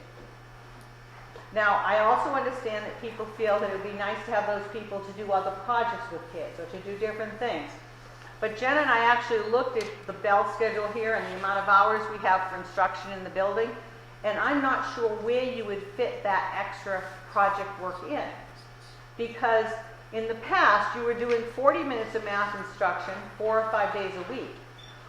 The new standards for math and what we need to do with kids to get them up to the higher standards is teach math 90 minutes a day in the lower elementary and 60 minutes at the upper elementary. So we've had to add instructional time over this time period for those areas that kids have to have more instruction in. We've put in a whole new program just for writing that kids work on every single day. So there are parts of the school day that are filled with instruction now that may have been available for special projects in the past or an extra music class.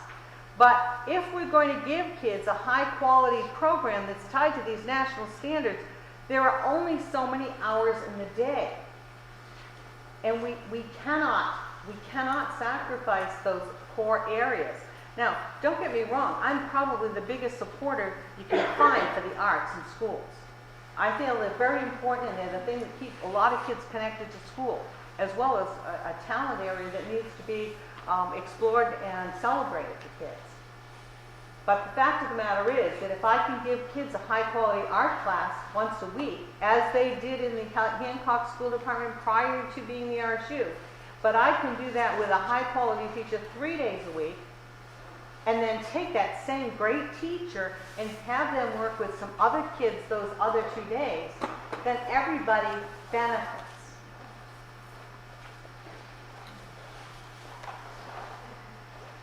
David? I want to address her question as well. I just want to remind folks that at the time those, what she calls reductions, what we call internally the transfer, all those people are full-time employees still.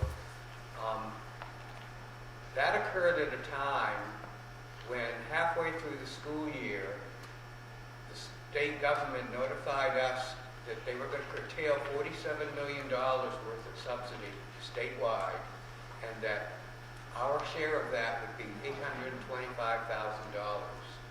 So while I know you feel like you're being singled out, there were changes being made all through the district to accommodate that reduction in a way that didn't result in a lot of people getting a pink slip halfway through the year. And we did that knowing that the next year we were going to take a $1.5 million reduction in subsidy for the coming budget that we were just getting ready to work on. So there were reductions at Sumner High School, there were reductions at Peninsula School, there were reductions at Ella Lewis School. I can't think of a building in the district where there weren't some kind of impact on staffing.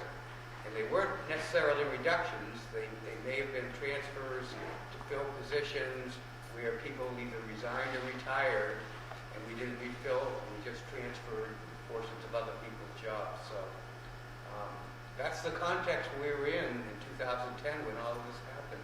In 2011, it was a tough time all the way across the state, and the money dried up, and you have to react to that. You can't just keep spending away.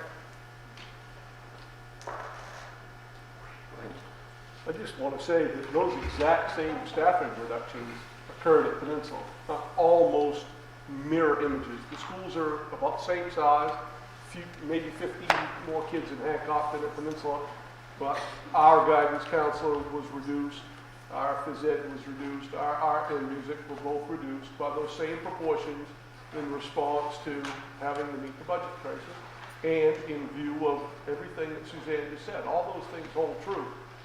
I was on the board when we hired the phys ed teacher full-time because we knew we wanted to keep the phys ed teacher.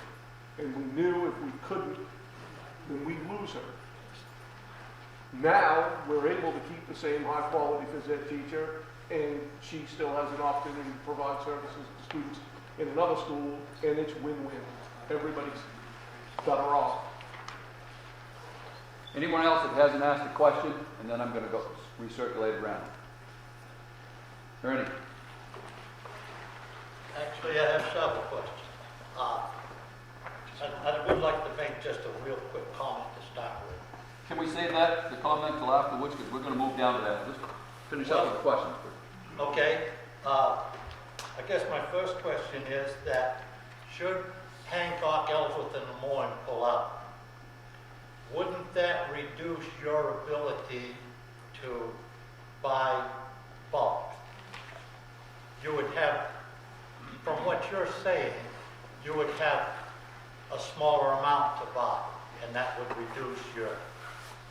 also reduce your power to buy bulk. Is that correct?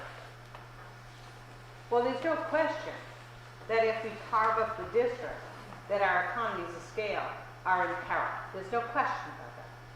That doesn't mean that we won't continue to look for ways to try to be as economical as we can be and try to preserve some of the relationships we've built with vendors and what have you. But it is true.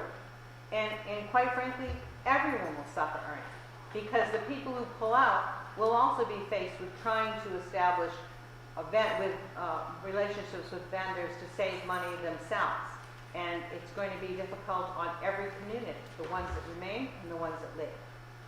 So wouldn't you think that it might be prudent to partner up with us even though we withdraw to help to maintain that bulk buying power? Well, we've actually had some discussion of that, and there may be some items in which that can happen, but here's where you run into a problem. Right now, when we buy something, we turn around and we pay for it in 10 days or 15 days or whatever, with one check, one person doing the invoicing. Once a vendor has to invoice 3 or 4 different school districts, because those would have to be paid for by the individual towns, then you're going to cut into what you can gain in terms of pricing. I've actually been through this in another district where I worked, where we tried to do some joint fuel bids, we tried to do some joint paper bids, and we found that in the end, and I know this because I was the superintendent of the largest of those districts, that there was no savings to us. In fact, it actually hurt us, because for them to deliver to 5 districts, or for them to have to ship to 5 different places, would not save us the same prices, give us the same pricing that we had as one. So are there possibilities of doing some sharing? Yes. The RSU actually offered during the withdrawal process to discuss the idea of some kinds of sharings of services. And I'm not sure that the RSU wouldn't be open to that at some time in the future. The problem we ran into is that withdrawal committees do not have the authority to make those decisions for a community. It would have to be once the school board is elected. So the idea of doing some sharing of services may still be a possibility, but sharing of services and being one unit are still going to be going to be handled different when it comes to the economics of purchasing and contracts. I realize that couldn't be solved. One of the things that was mentioned earlier was facilities and looking forward. One of the things that's been talked about on the facilities committee was having one central location to have all products dropped off that may benefit us even more in our savings. So when the WB Mason truck pulls up, he pulls up to one door and unloads the whole truckload at one distributing facility, and then they get distributed amongst the schools within the RSU, possibly to save us even more money. And that's one of the things that we were looking forward in possible facilities upgrades. My feeling is those things could still be worked on and still could happen. The computers, aren't those state funded? Computers for grades 7 and 8 receive state funding. For grades 6, 9, 10, 11, and 12, they're locally funded. Okay, thank you. One of the things that I haven't heard. How many questions does he Question. get? He had a list. We'll get to it. Is we had ed techs in this school before who came along to students, and they may have had other hats to wear as well. But I know that there's special ed, and the average student who can go along as they, with the group. But there's those students who may get hung up on, we'll say, just for example, on fractions. And without that extra teacher around in the classroom or being able to be moved from classroom to classroom, that student who has trouble with fractions is going to get hung up there and gets left behind because they don't get the fractions.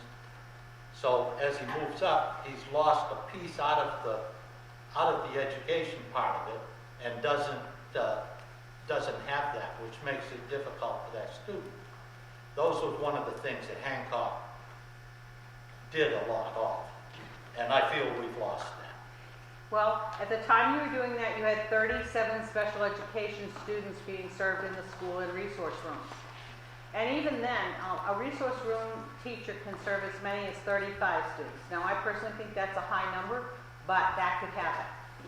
Because you're a K-8 school, you cannot have the kindergartners in the same classroom with the 5th and 6th graders, so you have to have 2 resource room teachers because of the grade span of the school. Presently, you have still 2 teachers, but instead of serving 37 students, they were serving 10 at the beginning of the year, but they both picked up a couple students, and now you're up to 14 special education students. So one teacher has a caseload of 6, and the other has a caseload of 8. And as I said to you, the standard is that they could have a caseload of as much as 35. So if you want to talk about having some staffing, you have some staffing there already that can be utilized to help students. They have some ed techs, but the number of ed techs did reduce. There's no question about that. Some of those ed techs were one-on-one ed techs for specific students, and quite frankly, to support the same number of ed techs with only 10 and now 14 special education students in the school just doesn't make sense. That staffing of ed techs and special ed students is switched across the district as needs change. So if suddenly next year we have a whole bunch of kids at Lemoyne and that special ed program needs some assistance, we will move ed techs to that program to support kids. And so you have had some of that, but you've also lost a lot of the population of kids that needed those services specifically. I wasn't concerned with the special ed. I realize that's getting taken care of. It's those students who don't fit in special ed that I feel are getting left behind. They're not getting the extra tutoring, if you will, that they need to get the pieces of the education that they're missing. They're not getting that. And that's a fact. Yeah, and actually all schools are looking at that a little differently, Ernie. We have something called response to intervention, which is regular classroom teachers providing very specialized care for students who are not on grade level. In fact, you do have individual learning plans for some students. If a student is below grade level, then we now do something called response to intervention, or RTI, where we actually develop an individual learning plan for that child. So we look very closely at how they did on testing, where their strengths are, where their weaknesses are. We come up with a plan to try to address those issues. And we've actually built some time into the week when those students get extra help from fully certified teachers rather than ed techs generally. But it's a different way of providing those services and trying to provide those with the regular classroom teachers who know what's been taught and what's going on with that. I think the individual learning plans, the movement to that is a huge step forward, because it means that if a student's below grade level, we are monitoring that child. We're looking at them, we're watching how they're doing. And we actually test 3 times a year, in the fall, the winter, and the spring, to see if they're making progress or not, and adjust those learning plans accordingly. So I understand it's not what you were accustomed to, but I don't feel that those students are not being addressed, but it is being done in a very different way. The reason I question that is because our scores have gone down. And so I question that issue.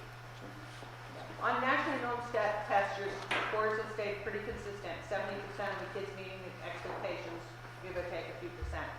On the state tests, they did drop last year, but they were showing some good growth before that in a couple areas. But I know Jen talked the other night in detail about that. I don't know if you wanted to go into that all again, but some changes that she's made this year in the actual administration of testing that we're hoping is going to make a difference, because there's a question of how it was administered last year, whether it was done in a way that was the best setting for kids.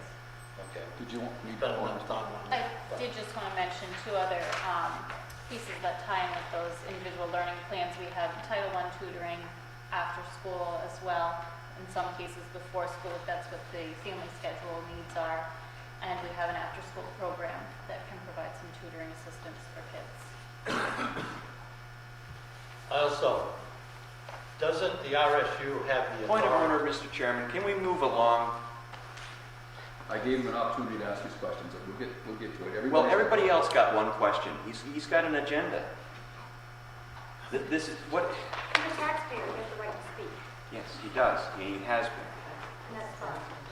Ernie, is this the last question? If it is, I'll let you ask it. Yes. Doesn't the RSU have the authority to close this school and send our students to other schools?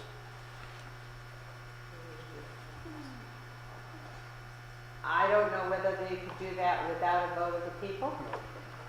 They need a vote. You have to vote, but in addition to that, we've looked at our enrollments throughout the district, and I know you're down by a few students, but the fact of the matter is that our facilities are pretty much maxed out right now. Even our new elementary school in Ellsworth, which is a huge new building, is pretty full. We have, for example, at Mountain View this year, we had to take a hallway space and actually convert it to classroom space because we needed more space. So it's very unlikely that in the immediate future we will be looking at reducing any of our schools simply because we need them. But to reflect what David said, even if a decision was ever reached at an RSU board to decide to close any schools, the RSU board does not have the authority to do that without a vote from the community involved, or communities involved. thought this was supposed to be a question and answer, and that was the reason you held it here in Hancock. This gentleman, I'll give the floor to him. Actually, I think it's Michelle. Did you have a question? Yes, thank you all for being here. I'm really glad and I've learned an awful lot tonight, just listening to the questions and the answers, the graphs, the presentation. I missed the beginning. But I think it's about human potential. I think that's Mrs. Braun, right? I'm not sure. Special education? I'm Lynn Maddox. Okay, Lynn. I like what you said about the kids need special education, and that at this point. Do you have a question? Yes, I do. Those kids are not left. They're not left. They're not left in the lurch. But there's also the human potential of the kids that excel, kids that can move ahead of their grade level. Places like the Khan Academy online, Singapore Math, different things that I think our schools could be using to, we hear about the global economy. What about global human potential? And I think that hasn't been discussed, and I would like to know what the RSU can do to help us as a community flourish our kids that have that extra human potential.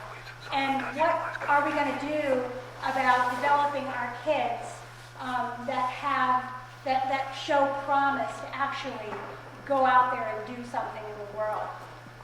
Well, I can tell you that our emphasis in the last year or so has been primarily at the high school level to do that. We've put a lot of things in place that will help with that at the high school level. We really do need to do more about that from the elementary level.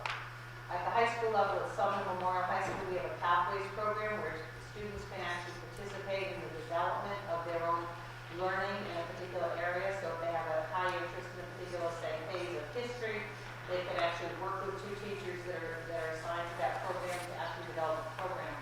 They also are able to access online learning in that program and get high school credit for work that they do with that. We have developed a partnership with the University of Maine Fort Kent and Ellsworth High School beginning this year. First year, we're just starting. We've only got one course at the moment, but we're hoping to expand that considerably over the next couple of years, where students have dual enrollment, so they actually take a course. And right now, it is a social studies course at Ellsworth High School, and we work with kids to do an English language arts course also, but the staffing didn't work out. And so when the students take that course, they're taking it for that high school credit in social studies, but they get 3 credits from the university for that same course, so it gives them a jump start on that. We also are involved in the planning phase for our technical school. It's called the Bridges program, and it will allow technical school students, not everyone goes to technical school, but those who wish to take high school courses that will count as dual enrollment, and also the technical school courses will count as dual enrollment. And when they actually graduate from high school with 2 years at HCTC and their certifications in those programs, they will go on to, or they have the potential to go on to community college or technical school and complete an associate's degree in 1 year instead of 2. So we are definitely looking at ways to help kids accelerate and follow their passions. We have 2 pathways programs that we've identified. One is Finding the Performing Arts Academy at Ellsworth High School, which will be a credential for students to use their elective courses to get a certain body of learning in the arts. And at Sumner Memorial High School, we've done this year marine pathways for students whose interest is in the fishing industry or marine sciences. And we will, over the next couple of years, be fully articulating a curriculum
services throughout the district.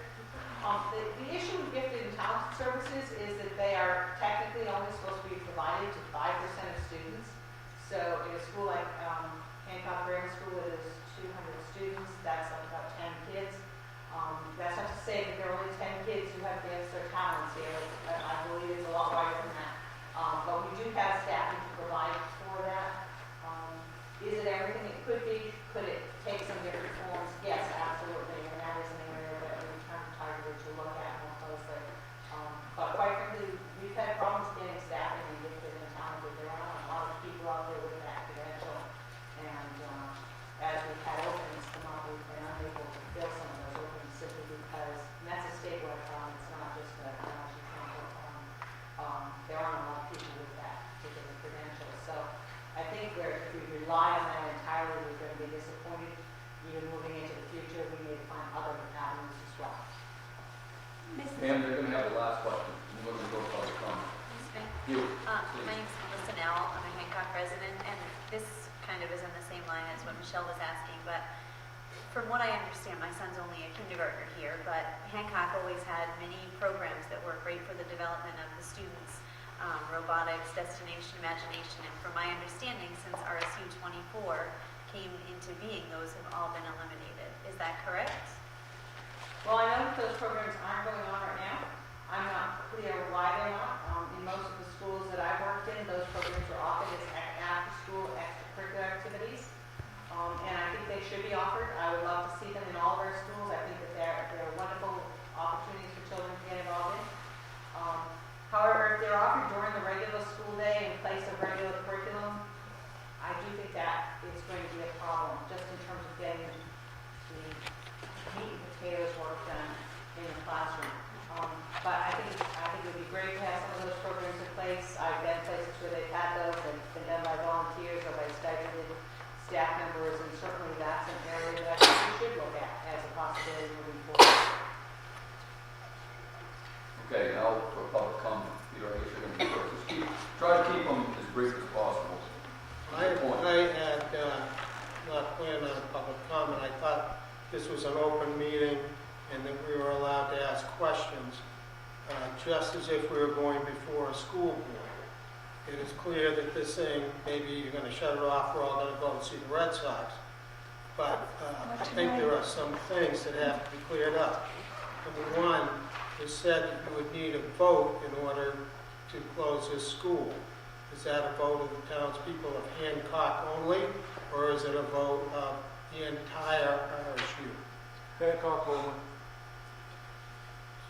Only Hancock. Only Hancock voters can decide whether or not to close this building down. Now, in the interest of complete disclosure, this board could opt to take every student out of Hancock Grammar School and ship them someplace else and leave the building open if you voted to do that, but that would be ridiculous. But I mean, I want to be completely forthright. That could happen, but I mean, it's absurd to think it would. I think, Jeff, I appreciate that because I think you answered my question a second time around. The second question I had is, we have talked at some length about the fact that we have lost some teachers, some programs, and some teacher time. We have a sheet here. I'd be glad to give it to David. He can look at it. Maybe he's looked at it before. It shows that over the, I'll give you one, Suzanne.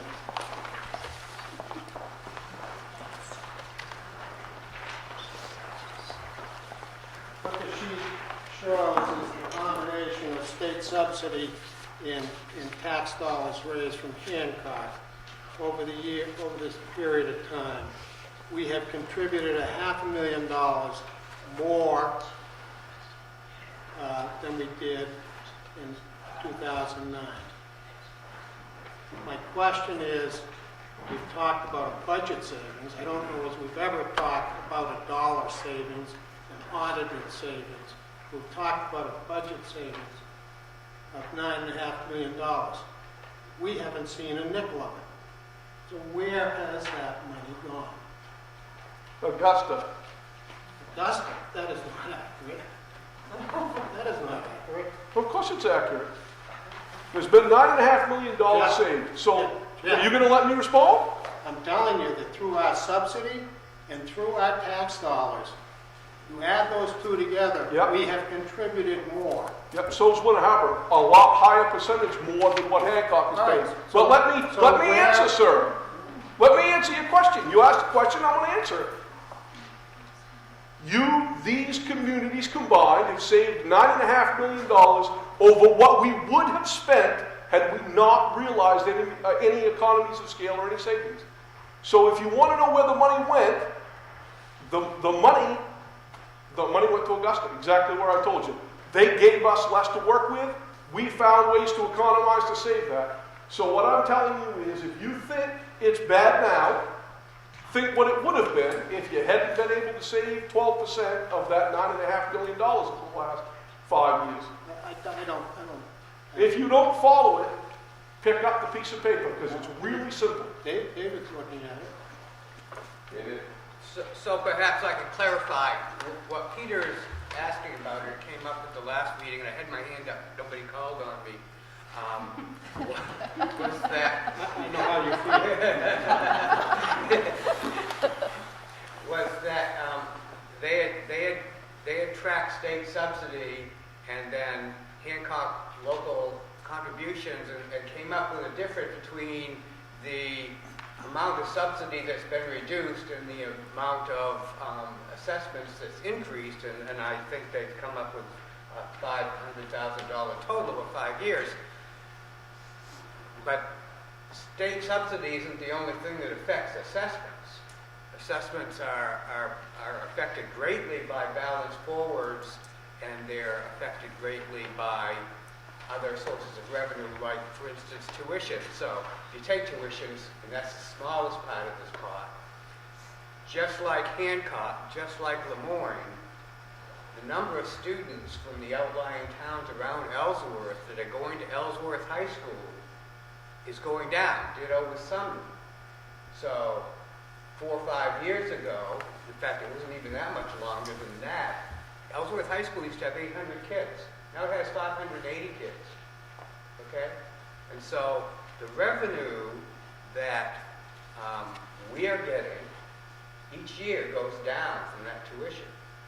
And the revenue that Ellsworth thinks it's going to get, if it secedes from tuition, is not nearly as great as they think it is, because they're using 2009 numbers. The other piece of that is balance forward. Now, as you recall, when the RSU was formed, during that first year, we returned all of the balance forward that the towns contributed as startup cost in the forms of reduced assessments, okay?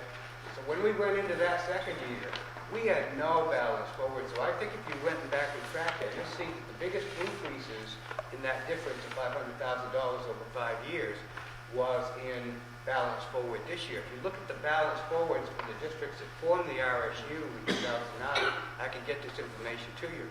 You'll see there was much greater, the cumulative total was much greater than what we're using in our budget going forward. And another impact that hasn't been discussed is that, we approve a budget every year, and we plan on a certain level of funding, money from each community and money from the state. Twice, we've had huge curtailments, one of $800,000 and another of over $200,000. So we actually built budgets and planned on spending $1 million more than we were able to because of cuts in state spending, state funding, which means that our balance forwards and our plans for maintaining an even keel were affected by the fact that we just didn't get money that we were supposed to be getting from the state. So that's another factor that's come in that has affected us as a district. Yeah. Well, I want to speak from public comment. So, from two perspectives. One is a mother of a child in school in 6th grade, been there since kindergarten. Over the years, watching the flavor of the school change, and it's at no fault of the teachers. They're given 120% of the 100% they always had given before. Watching them have to adjust to all these changes, watching programs be eliminated, watching them the stress level a lot higher than what I ever remember it being.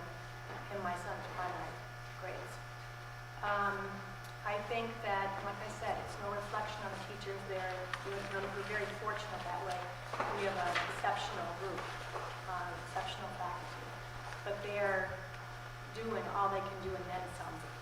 And I think that also, speaking as a PTO president, I've had teachers having to come to us for bare necessities, things that they would, budget freeze last year, at the end of the year. I mean, we had to pay for a drug program that usually RSU would have to help support that.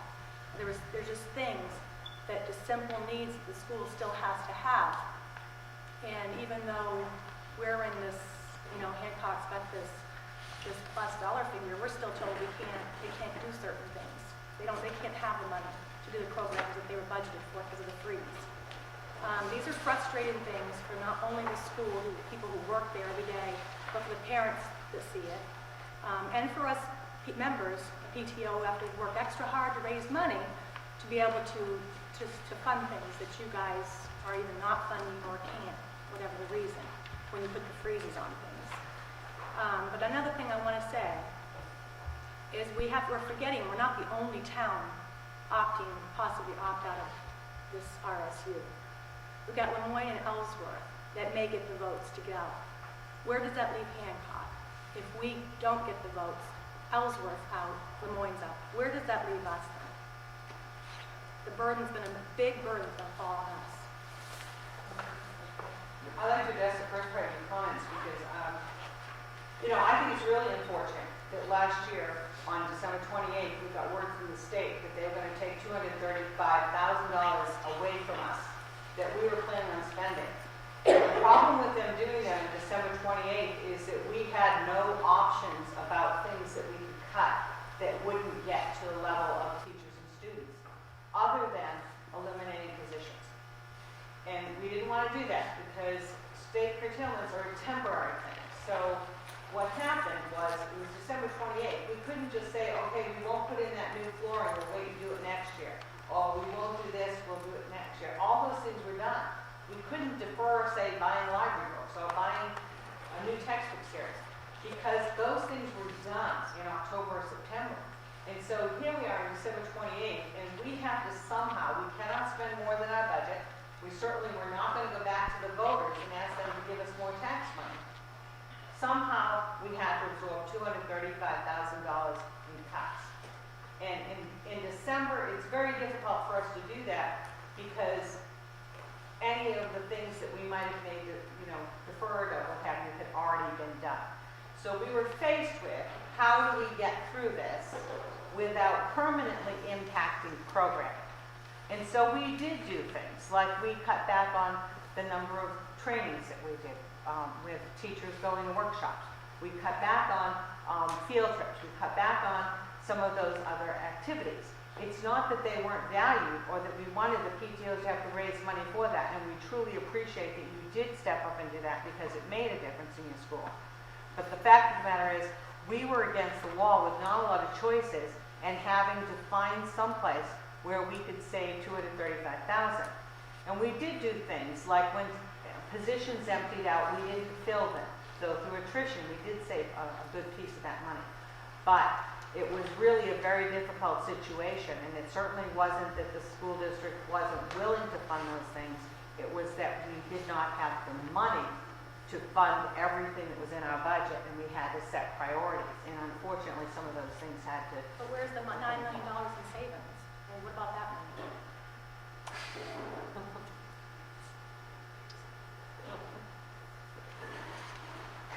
So, well, the $9 million in savings is money that you weren't billed, that your towns weren't assessed. That's the difference between what you paid prior to... This whole form has been based on how much money we're saving by being in RSU. What about that money we saved? Why couldn't we pay for just basic certain needs or programs? Because the taxpayers got to keep it. That our children were deprived of as a result. Your taxpayers got to keep it.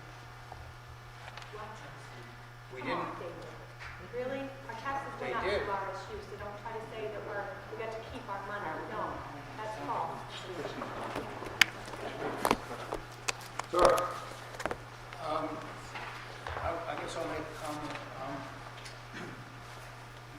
I think one of the things that we can be proud about of this country is that we do have public education, and that we have made it a priority in this country, that every kid gets educated. Unfortunately, I think that, as we all know in our lives, particularly those of us who are older here, life has gotten a lot more expensive. And I'm just going to throw two examples out. When I first moved here 20 years ago, the trash stickers were free. Okay? Now they're $1.50. Okay? I went to the dump the other day to take some stuff, and the guy told me that he's charging me now. Just take stuff to the dump. Okay? That didn't exist a year ago. It was free. And unfortunately, this is creeping in our lives everywhere, in all parts of our lives. And the schools, the same way. The schools, it's very expensive now to do stuff that we used to just take for granted. And I just want to say, we should, now I'm not telling you how to vote on this, okay? But we shouldn't necessarily blame these people because we're not able to provide all the programs that we used to provide, or that the money, or that we're not getting as much for our money as we used to get. Because that's the fact of life in 2013. None of us are getting as much as we want. And so I think, and so you have to make your own decision about how you're going to vote on this, but you know what? If you want to look at the big picture, we have a problem in this country how we distribute wealth. And I'm making generalizations here, so I'll shut up in a minute because you're going to run me out of here. But that's part of the big problem right here, is that why do you think Augusta keeps cutting back? That's what they're telling you. Augusta's on all these charts. Augusta's cutting back. Why are they cutting back? Is it because they don't like us anymore? No. It's because we're not finding ways to finance stuff anymore. We're all just and so this is the result of it. We're not getting this program. The only reason this RSU exists is because 5 years ago they saw that there was a big problem with the amount of money in the education system, and they said, okay, we're going to consolidate districts and see if we can save. And they've done that. They have saved money. Even though, if you don't want to believe it, they have. They've saved money. You can see it. And maybe the education here, unfortunately, is not as good as it used to be in terms of what's available for the kids. Maybe it's not as good. And because the money is harder to come by. And we need to come up with more creative ways to squeeze what money we can get. And that's the purpose that they were created for. Now, we can hold them accountable if they're not doing that. My impression is they are. And you said that the classroom has changed between your 6th grader and your 1st grader. Look at our damn culture. Our whole culture's changed. Did you know when I was a kid, you could run around the street all day long and your mother didn't even know where you were. I ask you, parents whose kids are in kindergarten now, how often your kid runs around and you don't know where they are. And I just, so that's all I'm saying. There's a lot of big issues here. And of course, we're just discussing one part of it. So I had that question really answered, actually. What happens to Hancock if Ellsworth and Illinois pull out? Someone could touch on that, please? Well, it remains part of RSU 24. Okay. And that's going to... So we become a district of 10 towns instead of 12. And Ellsworth being the largest person that a district that puts the money in the big budget. We're the second largest, correct? I didn't do The that. percentage of the budget. Ellsworth's the largest contributor right now to the budget.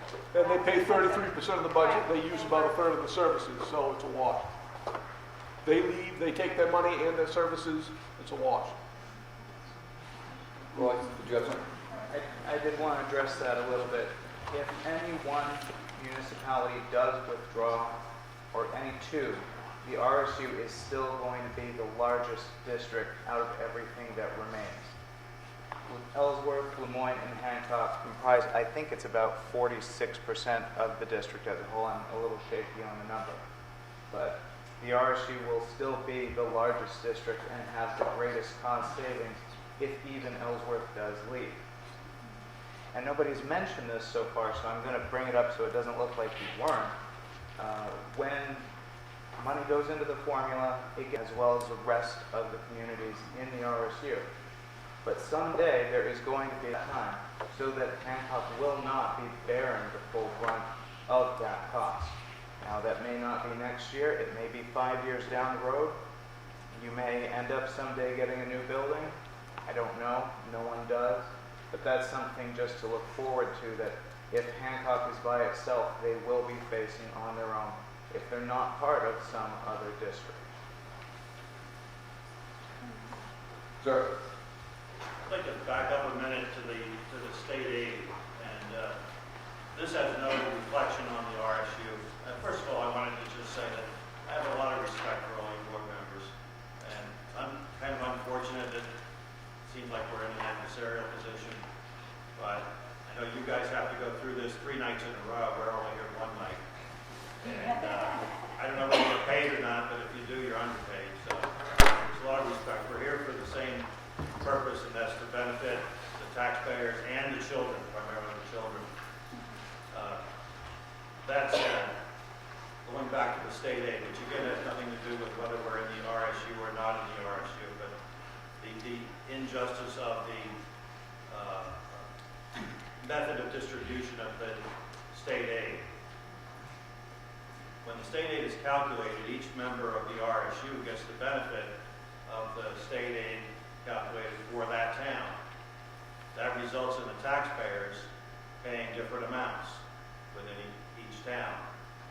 And there's a pretty wide disparity.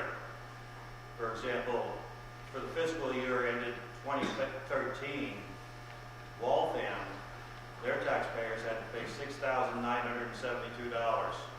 per student.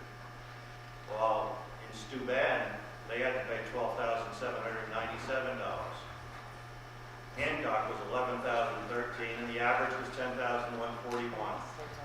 And I think that creates a problem. Again, it's not the RSU creating the problem, it's the state. The second problem, I think, occurs, and it's a structural problem with all the RSUs within the state. Monies are paid by Hancock, $3.3 million, into the RSU. The RSU puts that in with all the other monies collected by all the other towns. And then they use that money for the purposes of the RSU. There's no way that the accounting system is not there, and it's the accounting system used is the state mandated system, so again, that's not the RSU problem. But the accounting system is not there to show the individual towns how much benefit in dollars they're getting from the RSU. I know our select board had asked that question on several occasions, and David was not able to come up with the answer, and it's because the accounting system is not there to do that. Big corporations do it all the time. They know their individual stores, whether or not they're profit-making or not profit-making. But again, that creates a frustration on the part of the towns because they don't know whether they're getting $3,300,000 worth of services. That's just a built-in frustration inherent with the RSU system. I'd like to have you all take the opportunity to read the Bangor Daily News today. There was a front page article, and it had to do with RSU 13 in the Rockland area. And this goes back to the local control issue. I know you can't believe everything you read in the newspaper, but according to the newspaper, it said that the RSU budget for 2013-14, they cut teaching positions. And apparently the voters, it says, approved reinstating $343,000 back into the budget to save those teaching positions. And the superintendent overruled the wishes of the voters, saying the district needed the money set aside for a potential loss in state aid. So there's a loss of control.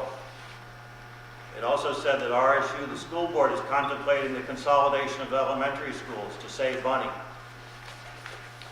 A legitimate reason, perhaps, but could this happen in the RSU 24? We've heard from these board members that they wouldn't do it, but again, structurally, future board members could take a different position. And they could take all of our students, perhaps Jeff is correct. The school would still be here, but it would be empty because all of our students would be sent to other schools. So that is a loss of control. Something that hasn't been brought up very much tonight is community involvement. As the organization becomes larger and more remote from the people, the community involvement wanes. An example, before the consolidation, myself and a neighbor would go weekly to the grammar school. We would take the recycling to the recycling center, no cost to the taxpayers. When big business started, our services were no longer needed. I don't know how this is being accomplished today. I don't know whether it goes into the trash stream or whether we're paying an employee to do that. Just a small example of bigger business.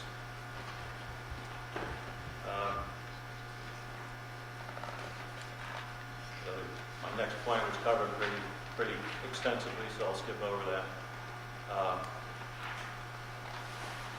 So I guess basically fiscal accountability and local control is an issue. Knowing that our tax dollars paid by our taxpayers are spent on our children in the manner that we feel is best for our children. That's important to us. And because of the structure of RSUs, we can't determine that. Local control also. We don't have any self-determination of what teachers are hired or what programs are offered. We can't guarantee that we, Hancock, will always have a local community grammar school. And with community involvement, I think we need to encourage the use of volunteers and participation in the education of our most valuable resources, our children. And I think we both, the RSU board and the Hancock Concerned Citizens Group, have that in mind. Thank you.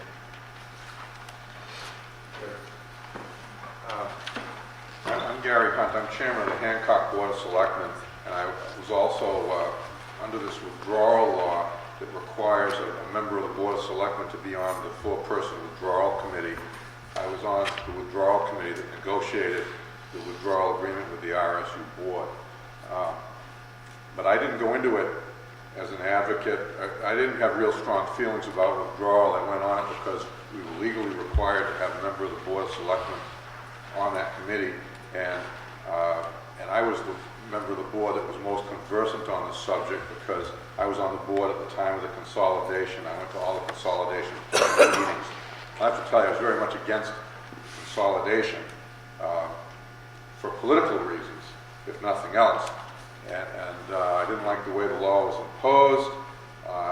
With penalties assessed against the town, it's the only time I've ever recalled being told vote a certain way or you pay a penalty. I thought it was a bullying tactic, and when you're confronted with a bully, there's two things you can do. You can either submit to it or you don't submit to it. And but this whole discussion that we've had, and I got a lot of respect for the people on the RSU board. I think they do their best to do a good job within the framework that they operate. I appreciate the concerned citizens that initiated the petition. This is all part of the democratic process. So I hope people don't get angry with each other. You know, there's frustration involved, but there's when people go to vote on this issue, I think there will be a number of different motivations that motivate different people. And as I was sitting here tonight, I was thinking about how much sense all this makes. I had two kids go through the Hancock Grammar School, and now I have a grandchild who just completed it, he's going to Ellsworth High School, and I've got another one going into kindergarten. But my older son had Beverly for kindergarten. He's 27 years old now. And I was just thinking of two incidents that Beverly related to me when Ethan was in kindergarten. She was teaching her class about responsibility, and she told me about this afterwards, and I thought it was pretty hilarious. But she said to each kid in the class, I want you to each think about something that you can be responsible for, and when you get a job, you have to be there on time, you have to work hard in your job, and I want you each to tell me something that you can be responsible for to your boss when you get a job, when you get out of school. And all these kids were raising their hands, and she said, Ethan didn't raise his hand. He wouldn't raise his hand, and I said to him after class, Ethan, can't you think of one thing that you'd be responsible to your boss for? And he said, no, I'm going to be the boss. Okay? But conversely, there used to be a fellow that used to set up a little hot dog stand in Ellsworth where Governor's is now. And there was another day when he was walking into school, and they had the DARE officer. That was an anti-drug program. They had the sheriff's deputy there, and Ethan came in to hang his coat up, and Sergeant Brown was standing there, and she said, Ethan, you want to be a police officer when you grow up? And he said, no. And she said, well, you want to be a fireman? No. She said, well, I'm sure whatever it is very important. He said, oh, it is. It's real important. She said, what do you want to be? I want to be a hot dog man.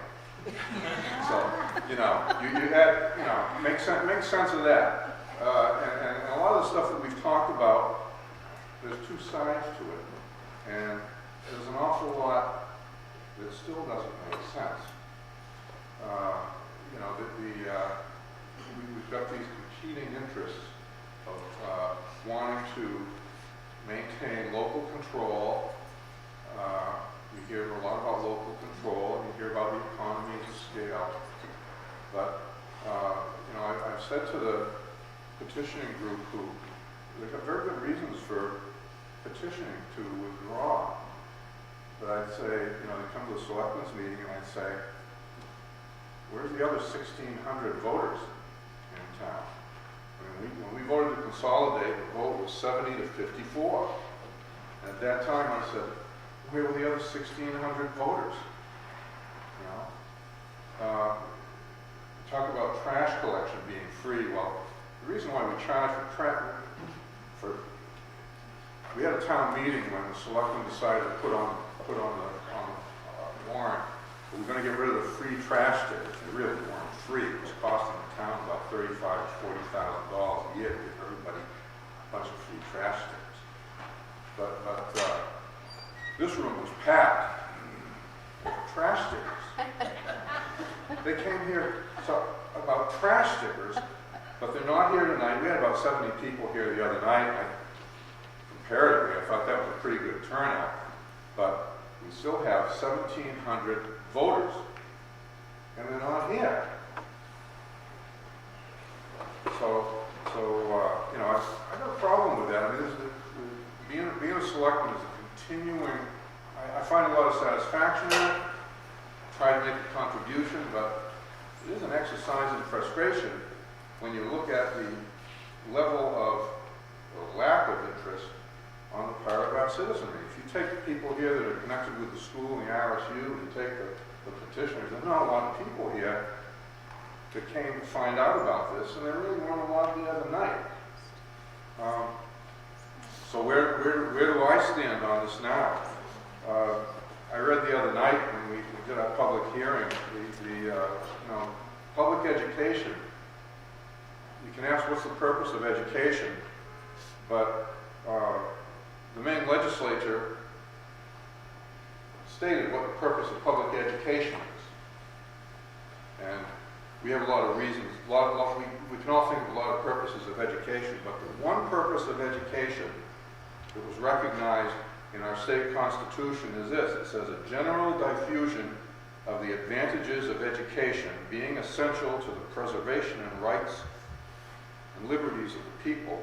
To promote this important object, the legislature are authorized, and it shall be their duty to require the several towns to make suitable provision at their own expense for the support and maintenance of public schools.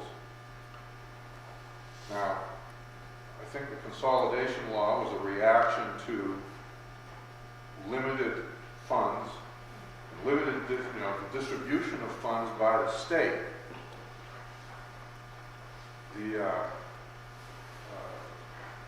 There was a lot of money spent in Augusta that isn't spent on education. It's spent on $60,000 worth of bottled water for their conferences. Spent on paying one state employee $40,000 of mileage reimbursement in 1 year. There's all kinds of examples of financial malfeasance in the state, but probably when you add them all together, they don't hold a candle to what education costs. So even if you eliminated all those, we'd probably still be having these discussions.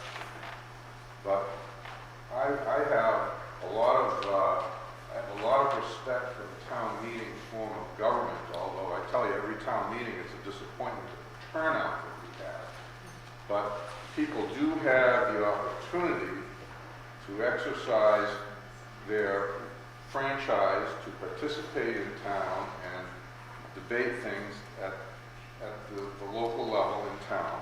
You go to the RSU meeting, you have 85 to 100 people there from all of these towns together.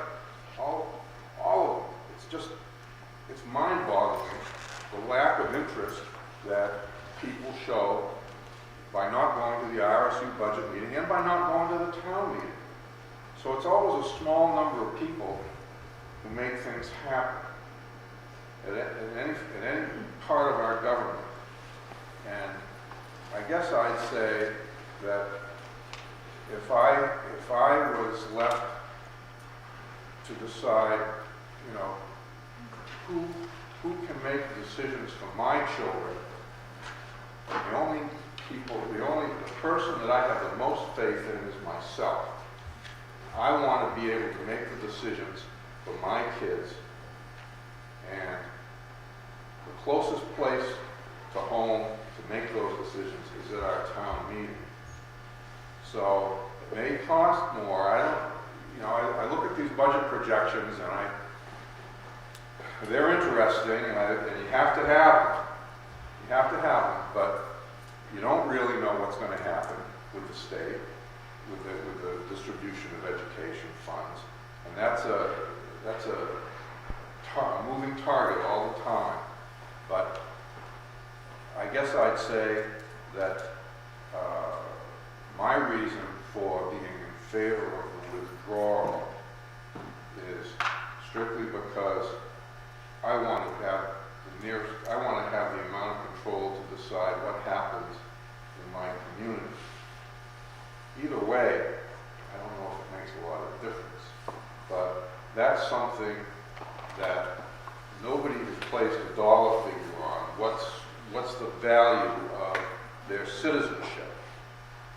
And nobody will place a value on it, but it's something that I think has a lot of value, and that's why I would be in favor of the withdrawal.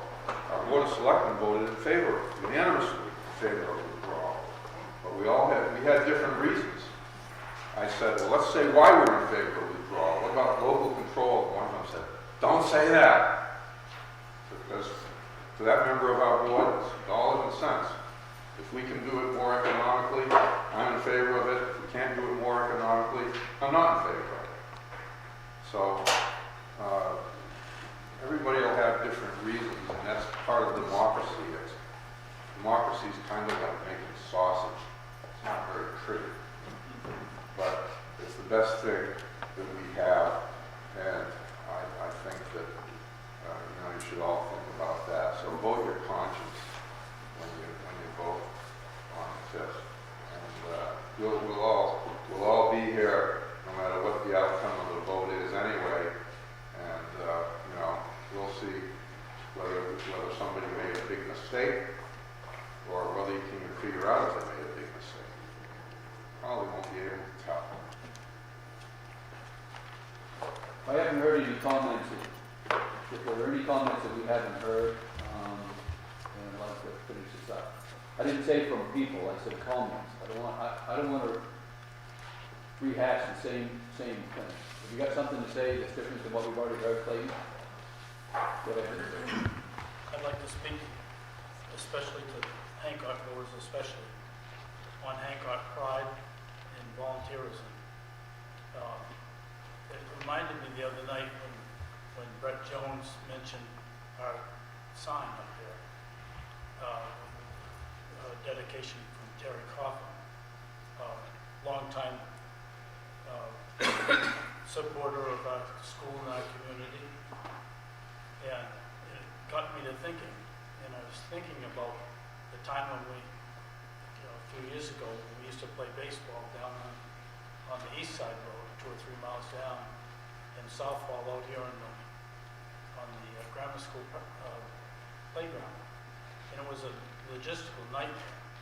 And it also was a problem perhaps with insurance and private property where we were playing. So we wanted to build a field here on the school property near the school somewhere. And the school committee checked, and we had some forested land that was big enough for a ball field near the school.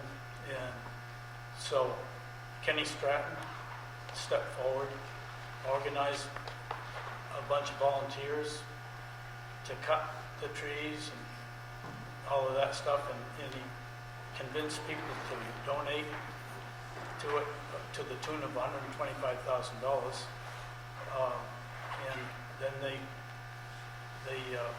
he convinced contractors and businesses to come in, bulldoze and haul gravel and donate that, and they built the ball field. And they raked and did all that work on the weekends, and we have a nice ball field out there at this time, all based on volunteerism and pride. And of course the ball field's named after him. But we did that, and we didn't ask all the other towns to contribute 88% of it.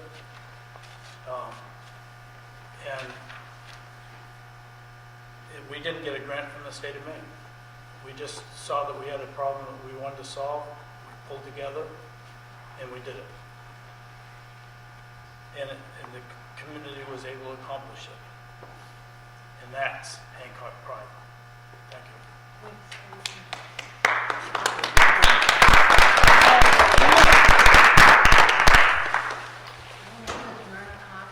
too am on the select board.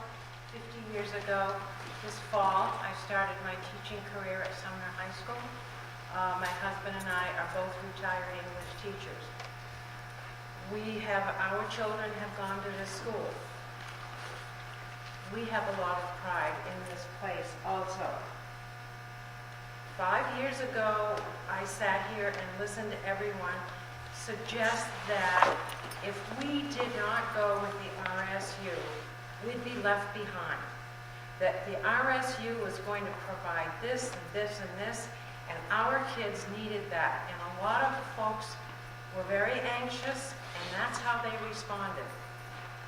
The same thing is being said here tonight about, if they don't have the same program, this, and this, they might not be, they'll go to Ellsworth High School or they'll go to Sumner, and they won't be in the same place. I want you to know this is a very special community. The parents help. Everyone works together. We have some of the loveliest, brightest people historically. 60-some years ago, 2 ladies from Hancock graduated from Ellsworth High School as salutatorian and valedictorian. Sanford Fippen, that you all may know, went to Hancock Grammar School. He was a Hornet, went to Sumner, and he was a salutatorian. We have authors, we have doctors, we have wonderful people who went to Hancock Grammar School. They had a wonderful education. They didn't have an RSU behind them. One of our boys was Chris Mills, as you may know, went to Sumner and did wonderful things with that. Is it Avatar? Did all the stuff with that.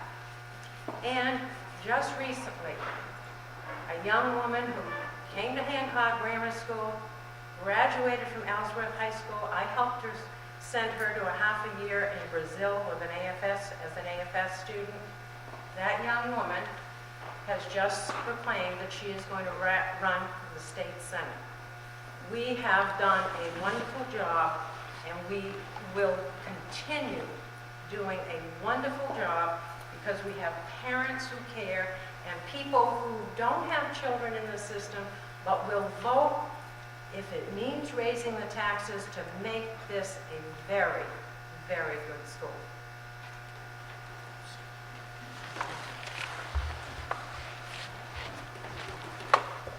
I'd like to wrap it up. I'd like to thank everyone for coming.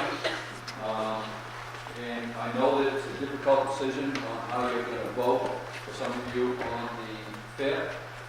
And we may be together after that, and we may not. We're still going to be neighbors. And it was mentioned here tonight that I hope that however it shakes out, that